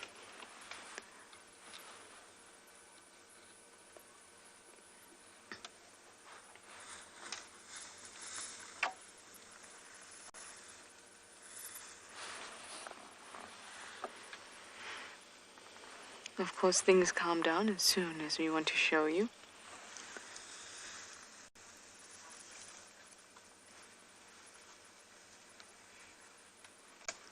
I'm going to leave these beautiful elephants for today. I'm going to start heading up towards the lions. I'm going to send you over to Steve, who's doing a little more birding.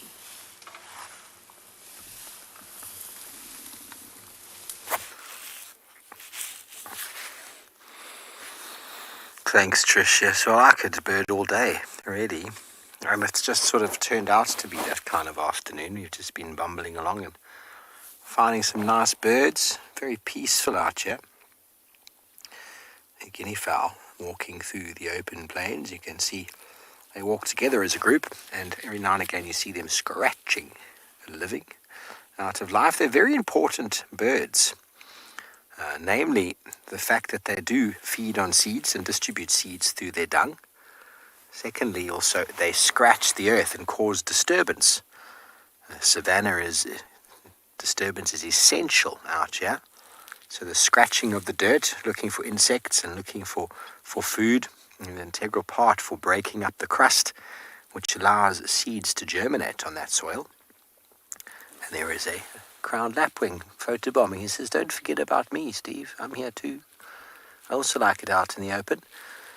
And then the guinea fowls also form a very important buffer food for many of our predators.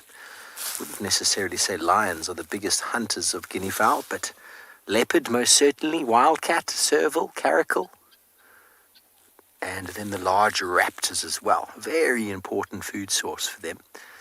And being prolific breeders, guinea fowl can really bolster their numbers in times when other prey animals are probably declined or decreased in number due to droughts. The guinea fowl actually increase because of their ability to scratch out a living on the landscape.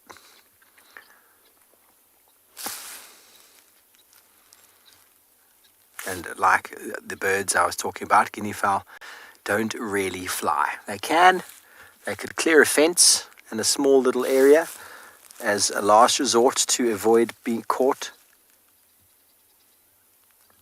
by a leopard, but they do not, for the most part, fly. They spend most of their time running, and if I went to go catch one, they would just run away from me because they know they're quick enough. Oh. Yvette, you've added guinea fowl to your list now. Very good, very good. For those of you who don't know what Yvette's talking about, many of our viewers keep virtual bird lists of the birds that they get to see. And I wonder how many birds have been increased on those lists since the addition of and beyond Phinda and Tswalu Kalahari, with such dynamic and different locations and habitats. Obviously, and beyond Ngala as well as Pridelands, they've got a very similar sort of habitat type and bird species composition. But talking about and beyond Phinda, it sounds like they've got some cats.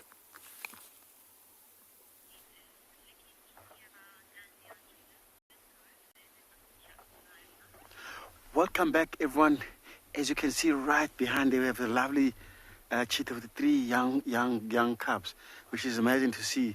They're moving along through to the long grass over there. Try and see, follow where Marcel is zooming. We might be able to see the cubs moving. Here we go. Just moving across the small patch over there.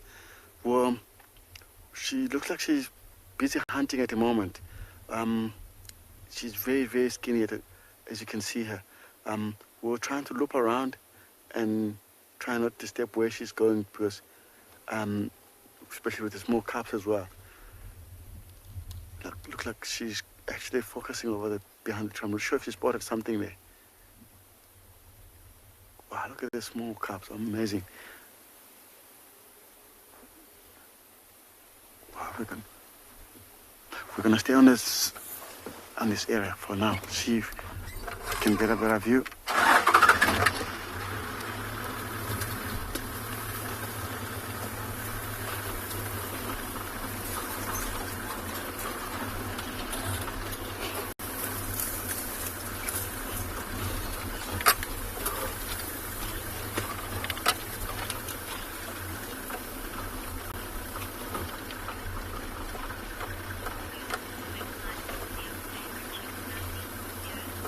Wow, that's lovely.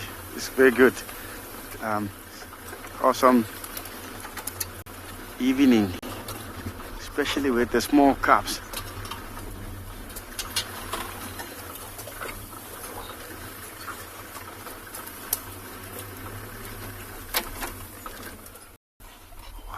she's kind of running through the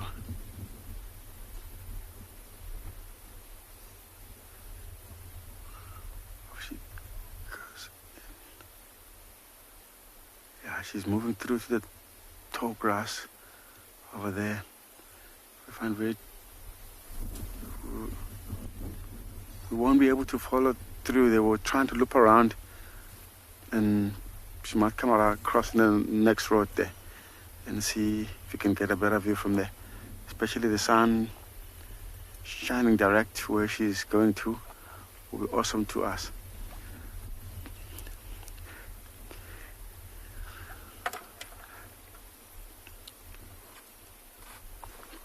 Okay.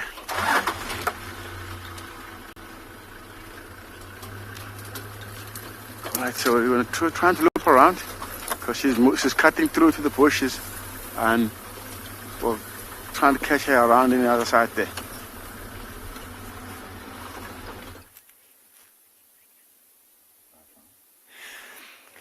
How lucky are we at this moment? So the whole pride we managed to find, or not the whole pride, the one that's still missing is that young white female.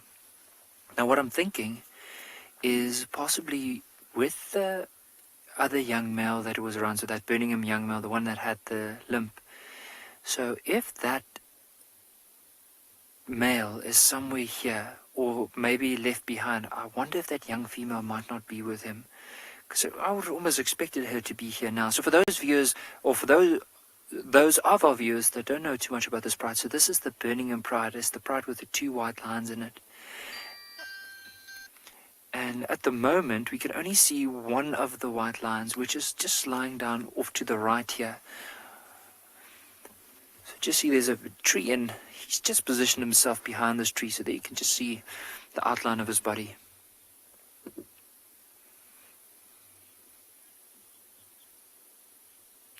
Bless definitely sleeping giants. It's so amazing with lions in general. Like whenever they lie down like here, they don't look like ferocious predators. However, when they do move, it's almost like there's this switch that someone has switched on, and all of a sudden, from just being these lazy cats sleeping for majority of the day, they become into these ultimate hunters. One of the females actually picked up her head just off to the left from where this one is. Now what I'm wondering is, let's have a look. If she starts yawning, there we go, there's one yawn. It's not always the best indication, but often if lions start yawning consistently, it's a sign that they are going to get up. There's a second yawn. So let's test the theory. I mean, we've tried it and tested it a few times and it's worked, but let's just see with her.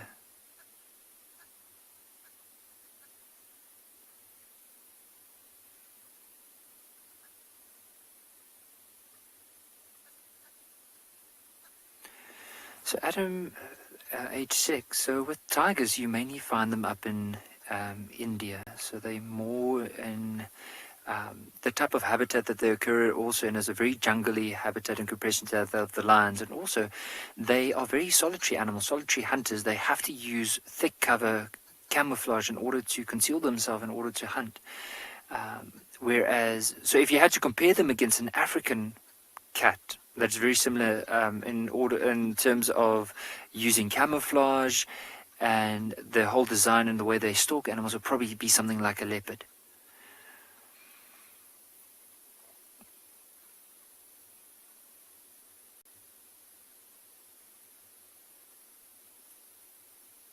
Just have a look how she's just cleaning herself. Often what she'll do, she'll just lick that front paw of hers and then brush it through her face in order to clean herself. Have a look. Doesn't, just noticing from all of them, it doesn't look like they had anything to eat maybe during the day. Maybe it could have been from yesterday or the day before. And with them still being in this area, I'm sure they haven't been successful during the day, but who knows, maybe as it starts getting darker, these lions are going to start moving, and that's normally when they do most of their hunts, is during the evening, early part of the morning.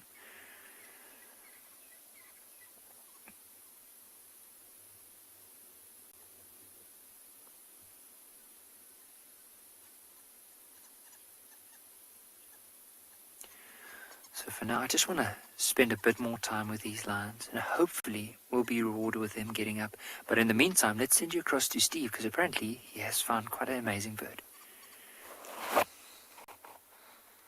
Thanks, Nikki. Well, I wonder if counting lions yawning is the same as counting sheep. When an animal yawns, it normally makes me tired.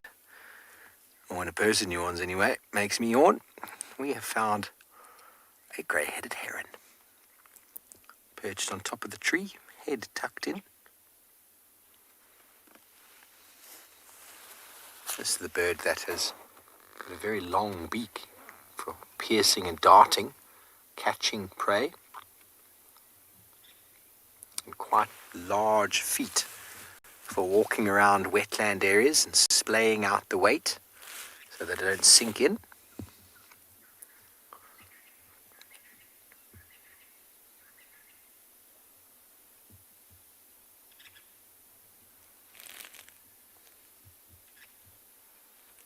And a bit of a ruffled chest over there. What's it doing?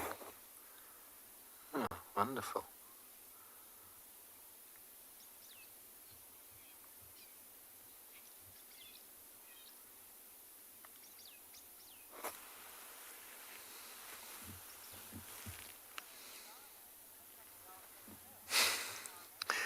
Alana does look like a well-fed heron. These birds are very adaptable at eating and finding food, especially as the season starts to dry on, and they're aquatic birds in the shallows and the shallower pools. Ability to catch fish as well as frogs becomes easier. Many birds in fact migrate around parts of South Africa to time it in perfect timing for when the pans, the seasonal floodplains, decreasing in sort of water volume, and it becomes easier to see and move around and sort of push the fish around into shallows and then catch them.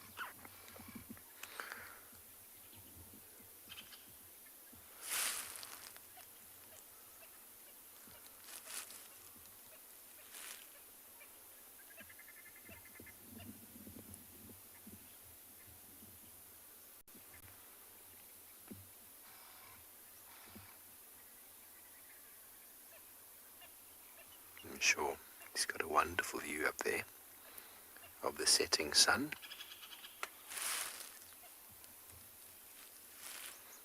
We're a little bit too down in the depression here to be enjoying it ourselves.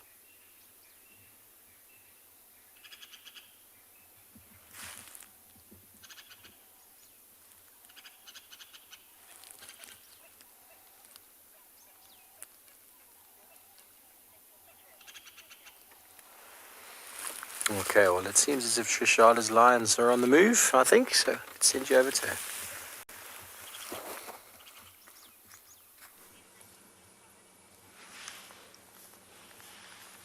They're moving.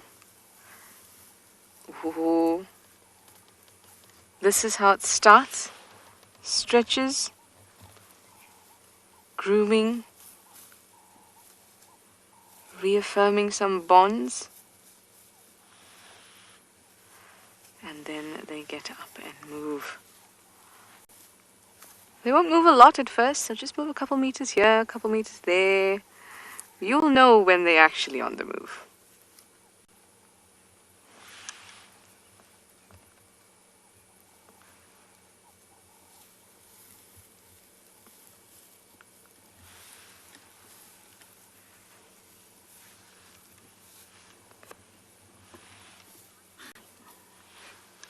Ooh, that's a very good question, Yo. You'd like to know if dark-maned lions are more aggressive than lighter-maned ones. And I know exactly why you're asking. It makes sense because dark-maned lions have higher concentration of testosterone and other sex hormones. So it's an assumption that anyone would make. And I don't know. I don't know if dark-maned lions are more aggressive. I do know that dark-maned lions are more likely to be dominant within their coalition. But like we said, there's not a defined hierarchy within a coalition. But there may be one individual that's a little bit more dominant, kind of like the leader, bless you. in the coalition? But that is an interesting question, and I don't know the answer to that. That would be an interesting study. How do we measure aggression?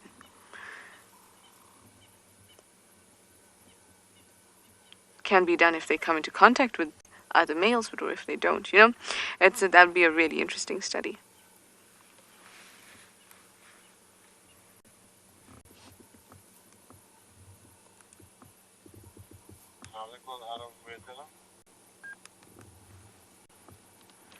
The sun is just making for beautiful light.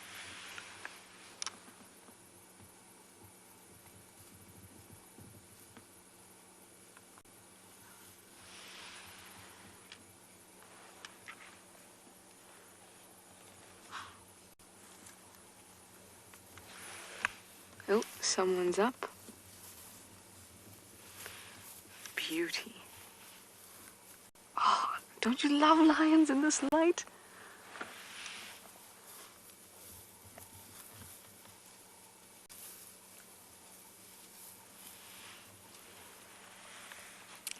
And now they're all moving to the shade. We have one more left in the light. Oh, someone's got a hairball. Did you hear that?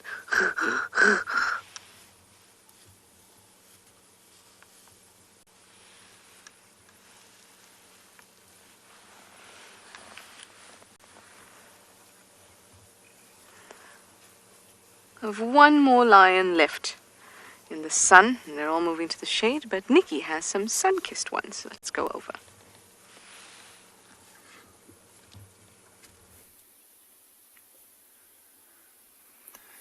I heard Trishala had quite a beautiful sighting with lions in the golden colors. And we decided, let's just move around and see if we can also just have a bit of another view of them. And just look at how these lions are almost backlit to where we are now. You'll see this golden rim around them.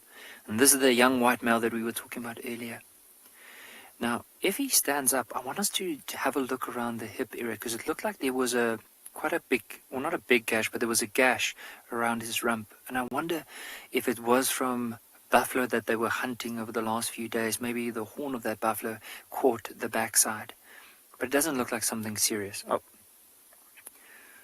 He's just decided, no, not yet. No one's moving. Only the flies are bothering me, so I'm not going to head anywhere pretty soon.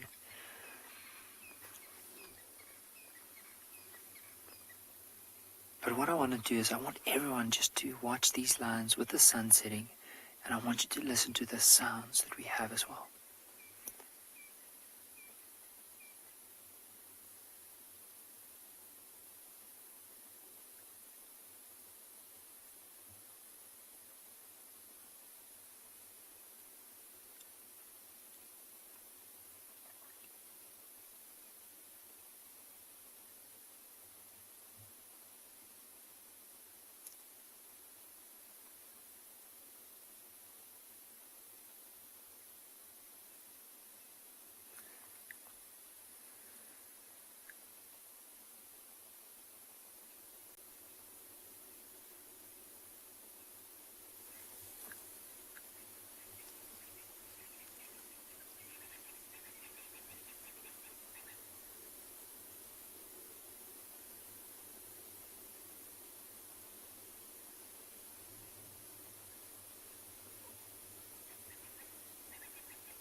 Rosemary, how unique and fortunate are we to be able to see this pride? They are a really beautiful pride to watch. I know I've spoken to Marcel today, and remember he was the cameraman up here in Ngala before he went down to Pinda.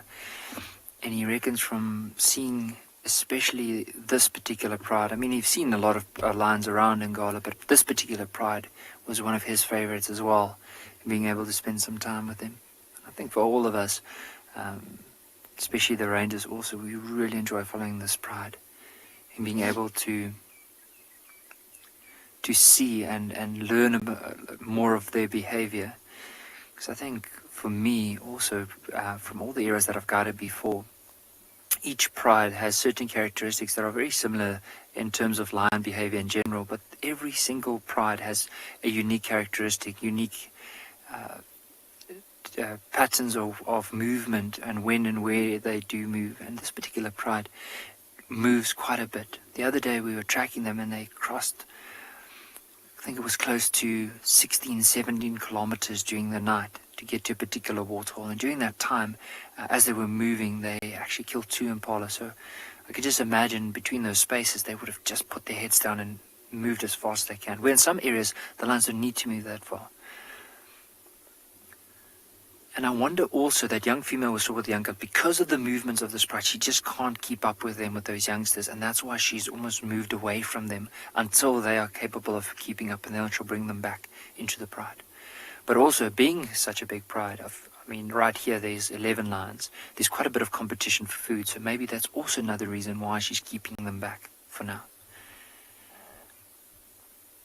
But in the meantime, that female is just scanning carefully through the trees, through the blades of grass to make sure and to see if there's any potential meal for this evening.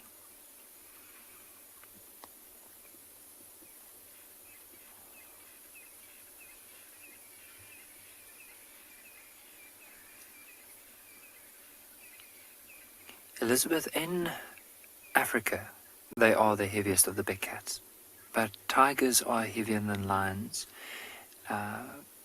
But within where we are now, they are the heaviest. I mean, a big male lion can weigh up to 240 kilograms, so let's say 500 pounds. And a big female, like the one that we just looked at now, probably around 156, maybe 160 kilograms, or 300 and something, 20 pounds.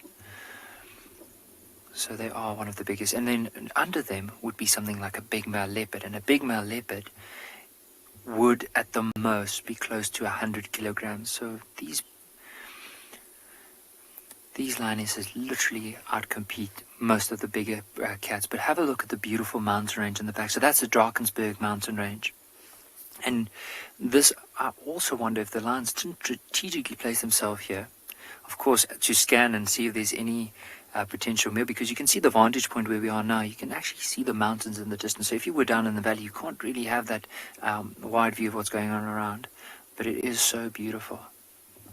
And of course, there's just sun setting in the west.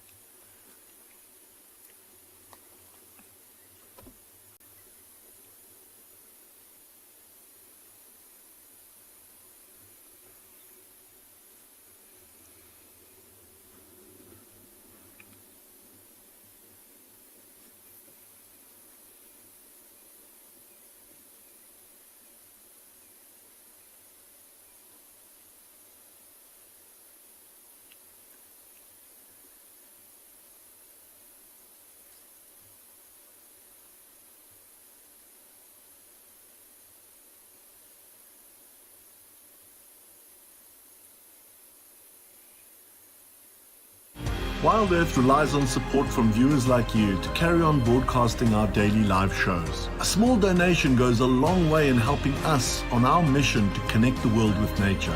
Please visit our support page to see how you can help and become part of the Wild Earth family. On this side, me also. Our Talamati are on the move. It's quite nice. They've moved, they're kind of all around at the moment, so got to pick where I'm driving very carefully.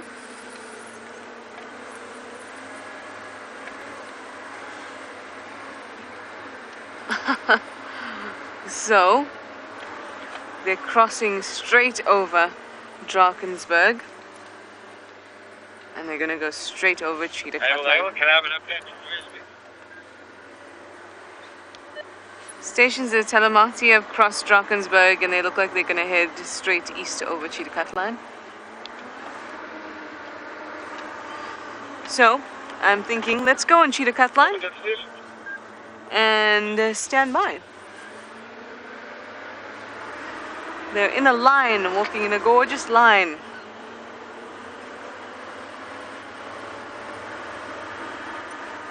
Actually, it'll be quicker if I go the other way.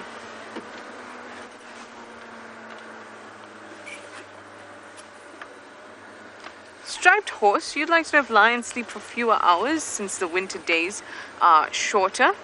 They tend to, and so do predators in general. Because they are heavily affected by heat, and they can't hunt very much when it's very hot. So the cooler days, shorter day lengths, are very helpful to them. They'll start getting up earlier,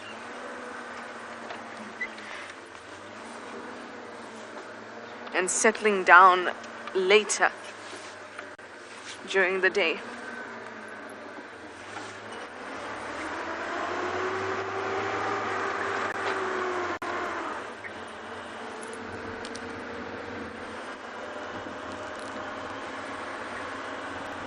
I was so hoping that dark mane would come out into that sunlight, though the last bits of it. But you'll find that the males kind of move last. As he's getting up now. Just got up.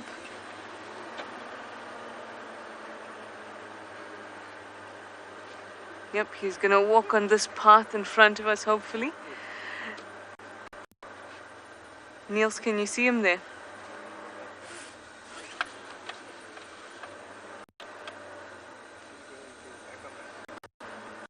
Let's just watch. Let's just watch.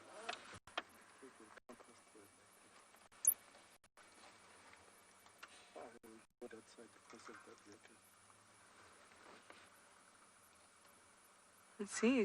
Oh, bless you.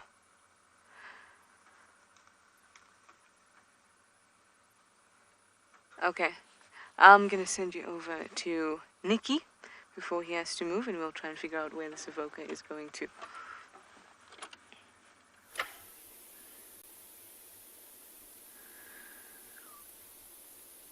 Just have a look at this particular female here, how she's staring down into the valley below. Now there's a few of them that have picked up their head.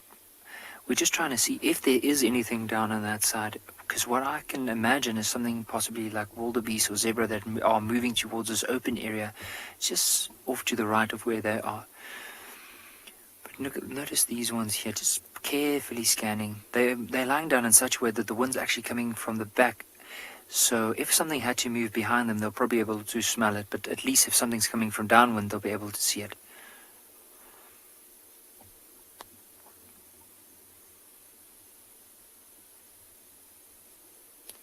And I think, especially with these bigger females, it must be so hard for them in order to look after all these youngsters. Can you imagine 8 youngsters, and sometimes the subadult male, and maybe the Ross males that could join up. So they need to constantly hunt in order to keep everyone going.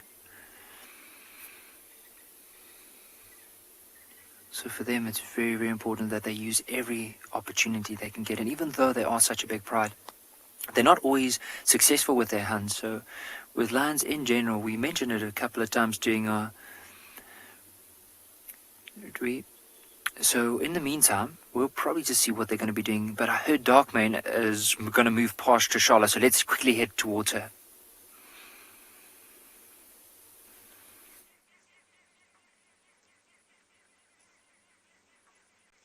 Watch this magnificent creature.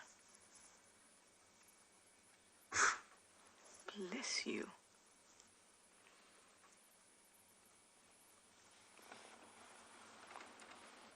Look at that. Amazing. Right in front of our vehicle.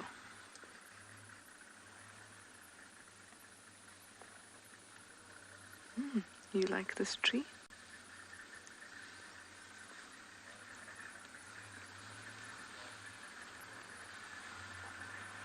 You can see that right front paw is, I mean, that's never going to heal really. But he's doing excellently with it. That injury has been a long injury now. Close to a year, I think, if not a year that he's had that. And he is doing exceptionally well.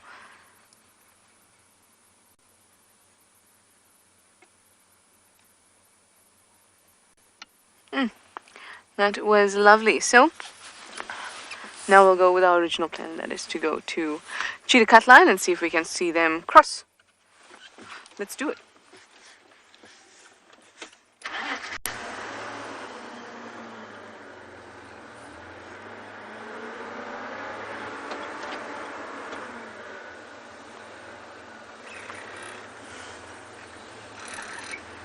Wasn't that special? I thought that was so special.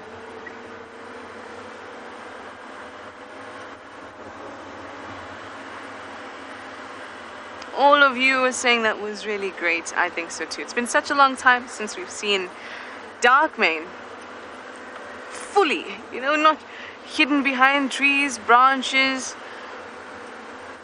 or from afar. He was right there, 2 meters from the bonnet of the vehicle, walking straight past. Unbelievable.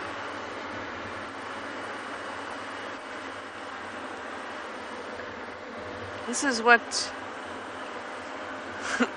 I love about my job. And it's all those small little gorgeous things that I'm interested in, all these big things that come through and say hello. All right, Steve also has a very exciting walk by, guys. Let's go over and see.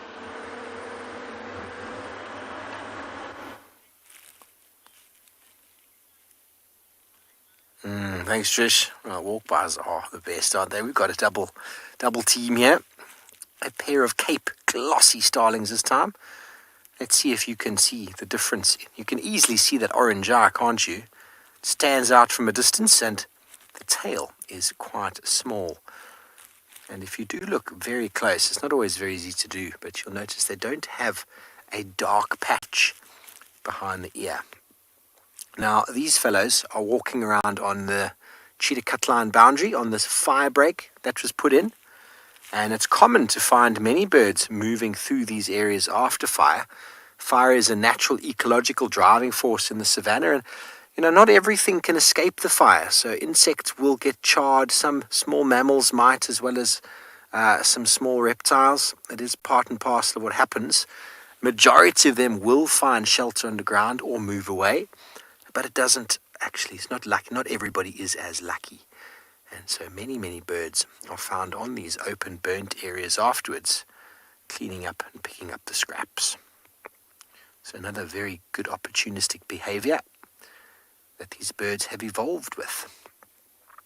When the fires are actually happening and the burning is happening, you'll find birds like tawny eagles and yellow-billed kites sort of flying in front of the flames, where the flames and the wind are pushing insects that are trying to escape the flames into their jaws or into their talons. And they've evolved that strategy. They've learned how to feed, to take opportunity when it arises. And most of the big mammals, all of them pretty much, smell smoke and they get out of there very quickly.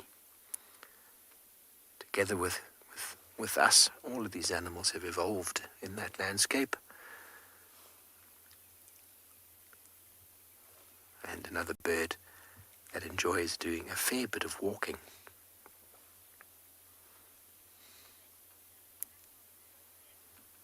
Keita they are, aren't they? Animals are so clever. Very good learned behavior.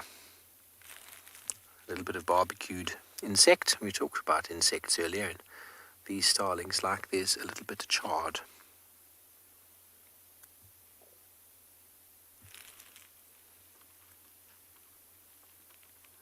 Just see a little touch of green coming out as the vegetation is starting to grow back after the fire. Now, when I say fire break, it's a long strip between two properties that is maintained as a fire protection by management, so that if a fire comes out of season, or out of control fire, it will hit this very large open area, both on the right and left-hand side of the road, and potentially stop it. It also provides management with access and an area where to fight the fire if it is coming. Say a big fire is coming in from the right-hand side, management can drive along this area and burn further. Start burning, because the wind's coming from the right to the left. They can start burning the fire break even further in so that it burns up to the fire that's approaching and smothers it. So very useful to have access. and a very straight road like this, we generally call a cut line, because once upon a time it was sort of the boundary between properties with a fence, and so definitely is a boundary between. Ragnar, you said that hummingbirds benefit from fires. I wonder how that is. I'm not sure how they benefit, but I know that the Fynbos biome down in South Africa is a very fire-driven ecosystem, and a lot of the plants there require fire, not just for germination as well as for removing competition. And there's many plants down there that produce a very nice tubular flower that I suppose without the fire that plant wouldn't have gotten to that stage. So I wonder what it is that hummingbirds benefit from. I really don't know enough about them, apart from they fly far better than I do. Okay, well, we're going to carry on along our straight line and send you over to Shala, who's still got her lions.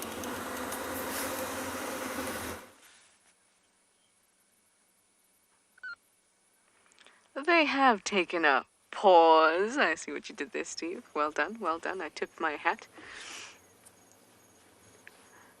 And they're waiting for our lovely Avoca to join them. But they are on the Torchwood side of Cheetah Cutline. So this will probably be the last moments we have with them for this evening. But that's okay. I think we've had a wonderful afternoon.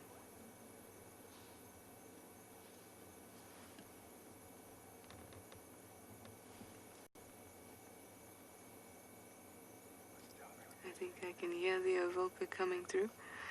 I was hoping we'd get some roars and things like that.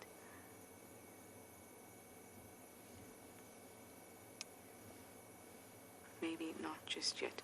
They like the air to be nice and cold for those types of vocalizations. There he comes. He's just through there. There he comes.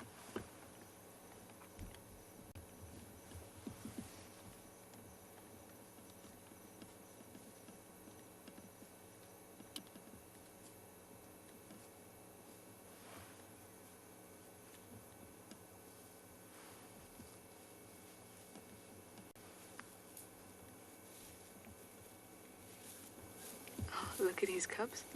Look at his cubs. Oh, my goodness.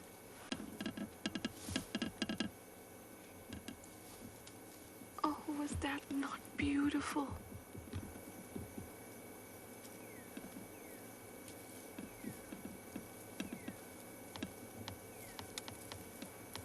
That was, they waited for him, they saw him come, they got excited, they got up when they saw him approach and gave him that lovely welcome. Come on, Dad, we're heading out. We'll wait for you. Oh, that just warmed my heart. And off they go. Into Torchwood. Hopefully to be seen again very, very soon. At least I hope so. Wasn't that sweet? That was so sweet and very much a daddy's girl, as you can tell. I thought that was very, very sweet. All right. Well, that's all lion sighting for the afternoon. Done and dusted. Tom, you say that really was wonderful. It really was, Tom. It really, really was. All right. Let's head off in a homey direction. We're all the way in the on the eastern boundary. So we'll slowly start making our way towards camp.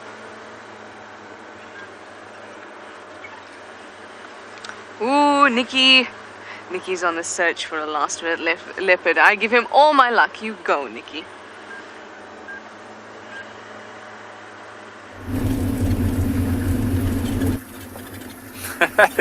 Thanks, Trishala. So, we've just left those lions. Now, there were reports earlier from Richard and Ernie, so the two trackers that are working really hard to try and find some of the beautiful animals so we can view them. And they said they found a carcass, I don't know from what, it might be impala, up in a tree not too far away from here.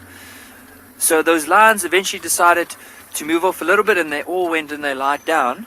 And probably they're going to be there for the next little while. So we decided, let's go past this. I mean, it's a high risk, high reward. There's a chance there could be something. There's a chance there might not be something. But as we said this morning, we got to risk it for the biscuit and see if there's any chance of finding anything. Now, I'm thinking, if it's a carcass up in the tree, it must be a leopard. And the leopard that could be, when they were past there, I didn't see any leopard. Now, I'm thinking maybe it's the Tswalu female. So that mother leopard with the two youngsters, the young male and the young female. And she probably made the kill, hoisted it up in the tree so the hyenas won't get it, and now she's gone to go and fetch the youngsters. Now, apparently it's not too far from here. So I'm just going to carefully scan as we drive, and hopefully spot this leopard.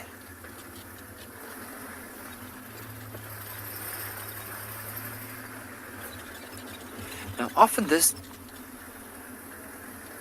time of the evening, it's not easy to spot leopard because the light is slowly fading on it, and it's just before we start using a spotlight.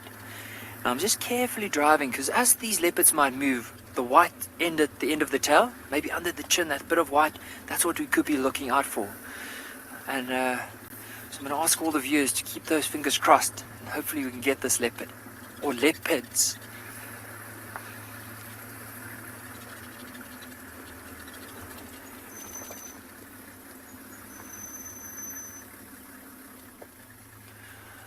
And as I'm going to just carry on and see if there's any signs of possibly these leopards, let's hear from Steve and wish him the best of luck, and hopefully he can find us something interesting as well. He's out with the spotlight at the moment. Thanks, Nikki. Well, we do have our spotlight out. And I've been tasked by a very dear person in my life to find a chameleon. So, I'm going to be looking for a chameleon tonight. I haven't found one in ages. I haven't really been looking. Trishala loves her chameleon, so let's see if we can find one. No doubt when Emma tells her that in her ear, Trish is going to be like, challenge accepted, although I didn't put out a challenge. Nice to see them.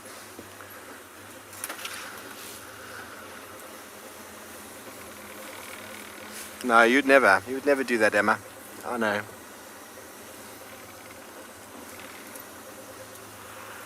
So, last minute chameleon coming up. And whenever I do this sort of search, I end up bumping into leopard. It's so inconvenient. You know, trying to find a chameleon and a leopard in the road. It's like, move out of the road, leopard. I'm only joking, everyone. We love finding leopards randomly like that. Hey, Craig, do you remember that time I did a medicinal Monday under that tree over there? And we were getting up to drive away, and we were about to leave, and I said, let's actually go this way, towards Buvershoek watering hole, and driving along just like this, and Craig's like, leopard, and Tingana was sitting on this termite mound. He'd been watching me do my medicinal Monday on the marula, which is so splendid. He didn't actually come over and ask if he could taste it, but he did watch me the whole time.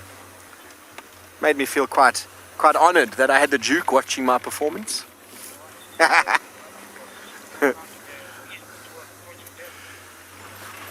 Okay, so it sounds like the Telematis have crossed to go towards Torchwood for a drink.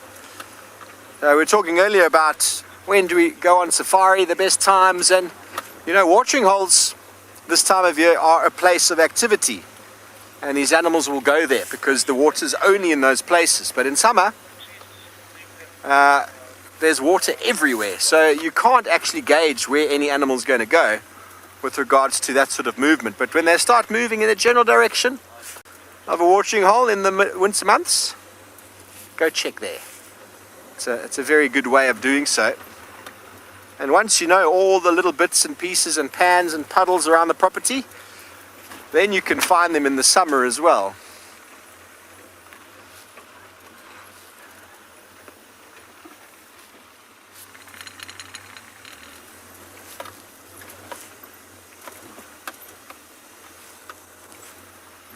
Yeah, Lee, that's exactly what the Duke is doing. He's probably been spying on many of my concoctions and decoctions before, and now he's busy making some for himself.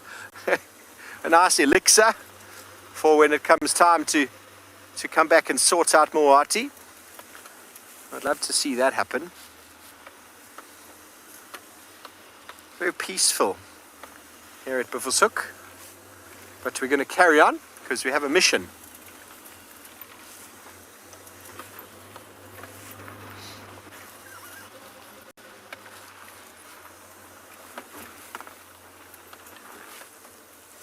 Well, we're going to go down this road, have a little look in the trees, and send you over to the chameleon queen herself.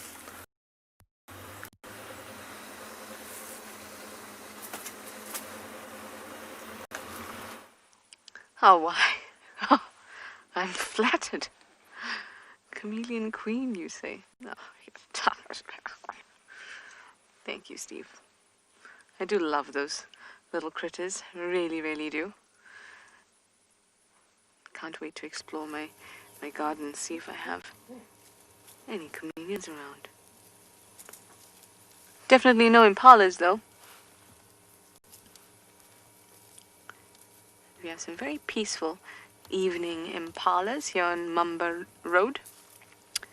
And they are enjoying the last bits of light.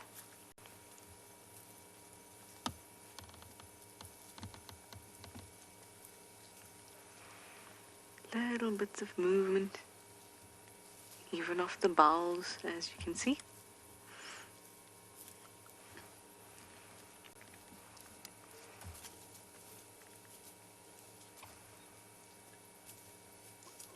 On that dry grass. I think it's a sound I'll quite miss in the summer. It's so noticeable. The winter crunch.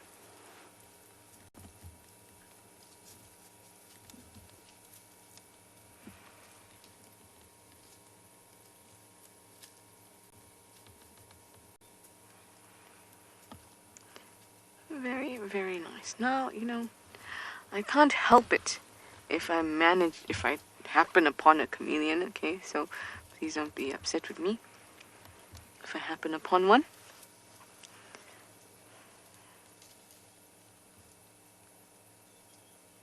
But I hope that Steve will find one for his dear friend.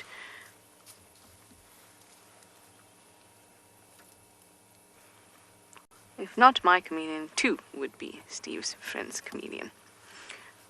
In fact, if we both find chameleons, they'd both be for that person, too.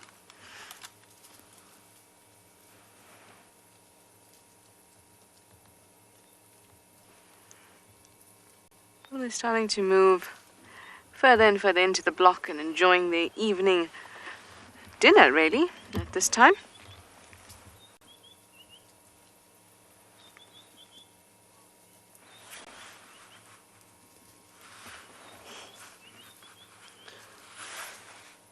Sorry, Emma.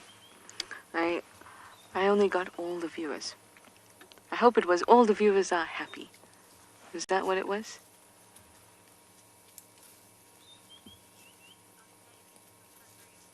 Oh, they are hungry impalas.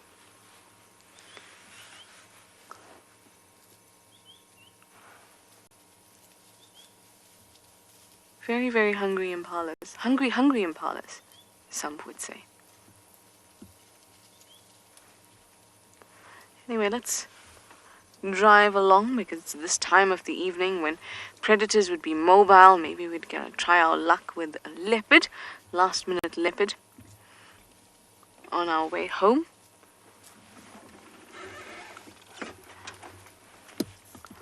So let's move along. Sorry, Impala, it's not that I don't like you. You're wonderful.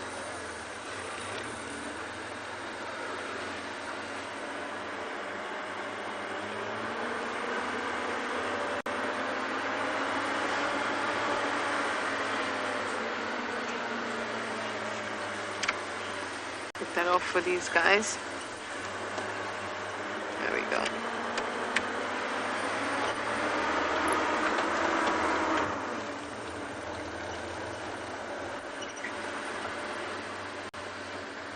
I like this time of the evening. There's just potential for so much. We could find some owls, chameleons, scrub hares, leopards. Last night, sorry Emma, popped out if you're talking to me. Last night I saw the civet, the famous civet that is around the new rooms at the bottom towards the drainage. I finally saw it. You can see civet. Genet, it's been a long time since we've seen a genet. Potential for so much. And I really, really like that.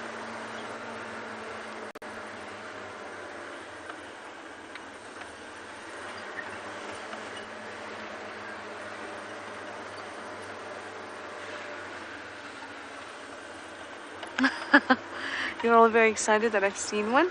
It was so chilled out. So, as you can tell, I was getting excited last night even more than what you're seeing right now. But it was so chilled. It was just kind of looked at me like that. Well, not exactly. Didn't smile like that. But it was very, very... It was a very enjoyable experience.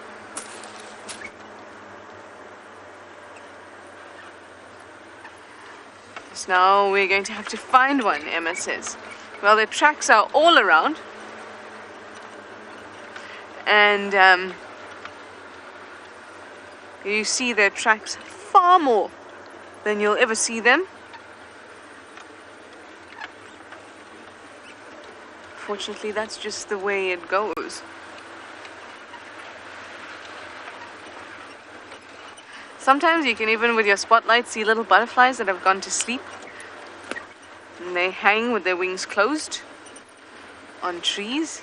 They can sometimes fool you into thinking there's a chameleon there if there's two of them sleeping.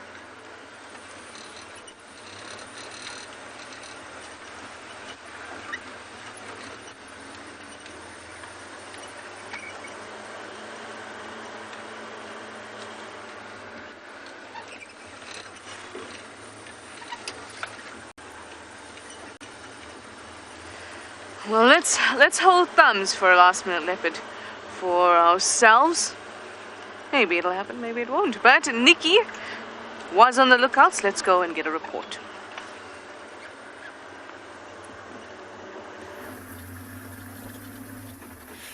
So unfortunately, no report yet. So we are just carefully scanning this area where that impala or that carcass was.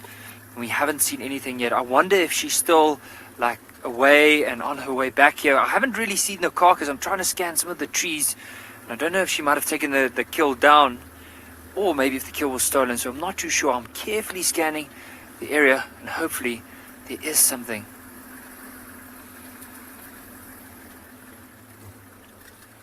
Just want to carefully scan under the trees, maybe up the tree. Look out for any eyes shining or possibly even... I just want to stop like this and just show you the area more or less where we think there might be a leopard. So it's somewhere up in this area here. So it's really dense, as you can see. So we're going to slowly carry on.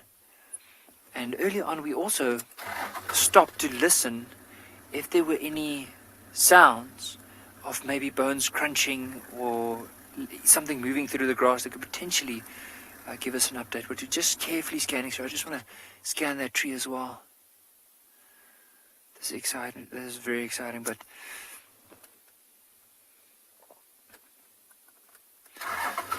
we're just going to move forward a slight bit. But while we do that, let's send you across to Steve with some ellies.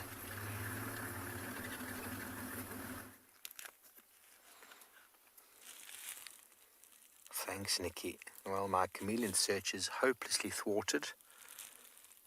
I cannot go. I'm being asked to check my passport. They want my documents, everybody. What a splendid way to end the evening. Two cheeky young elephants.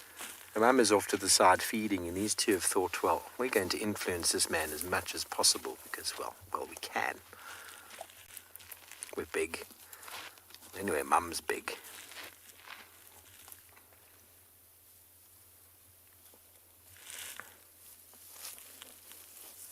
Must be a boy, that one on the right, just the way he's behaving. Trunk on the floor. He knows one day he's going to be able to do this for hours and we will stand here and wait.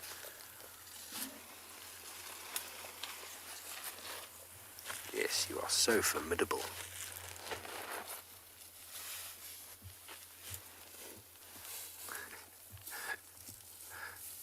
Mum is off to the right, just laughing at them, per se. What are you children doing? Stop playing with those people.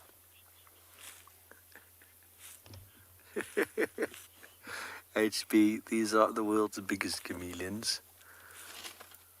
Well, the cheeky one in front of us is still being cheeky. Mum isn't too concerned with our presence, but the young one's like, oh, Mum's not concerned. I'm going to throw dust at them. Now she's like, come on, children.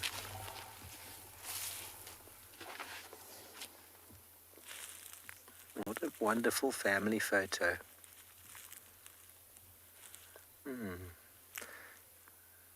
She's basically saying, you're not getting a chameleon tonight, guys. That's okay. We've got another. Well, we're pointing in the tree, going up here. Look up here for a chameleon. Up there. There's... Imagine there was one there, Craigie. I would fall over laugh. I'd fall over and die if there was one there. Over here. Over here.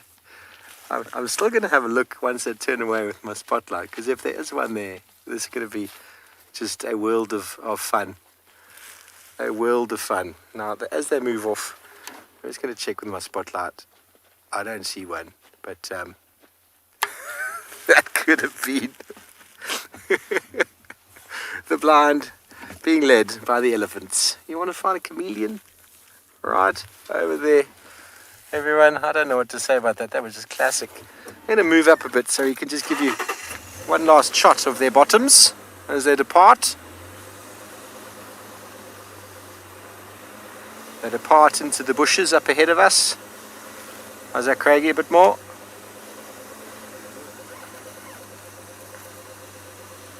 Pisces, elephants are the best. Just a little bit into this gap. Sorry, Craigie. One more little bit. And there we go.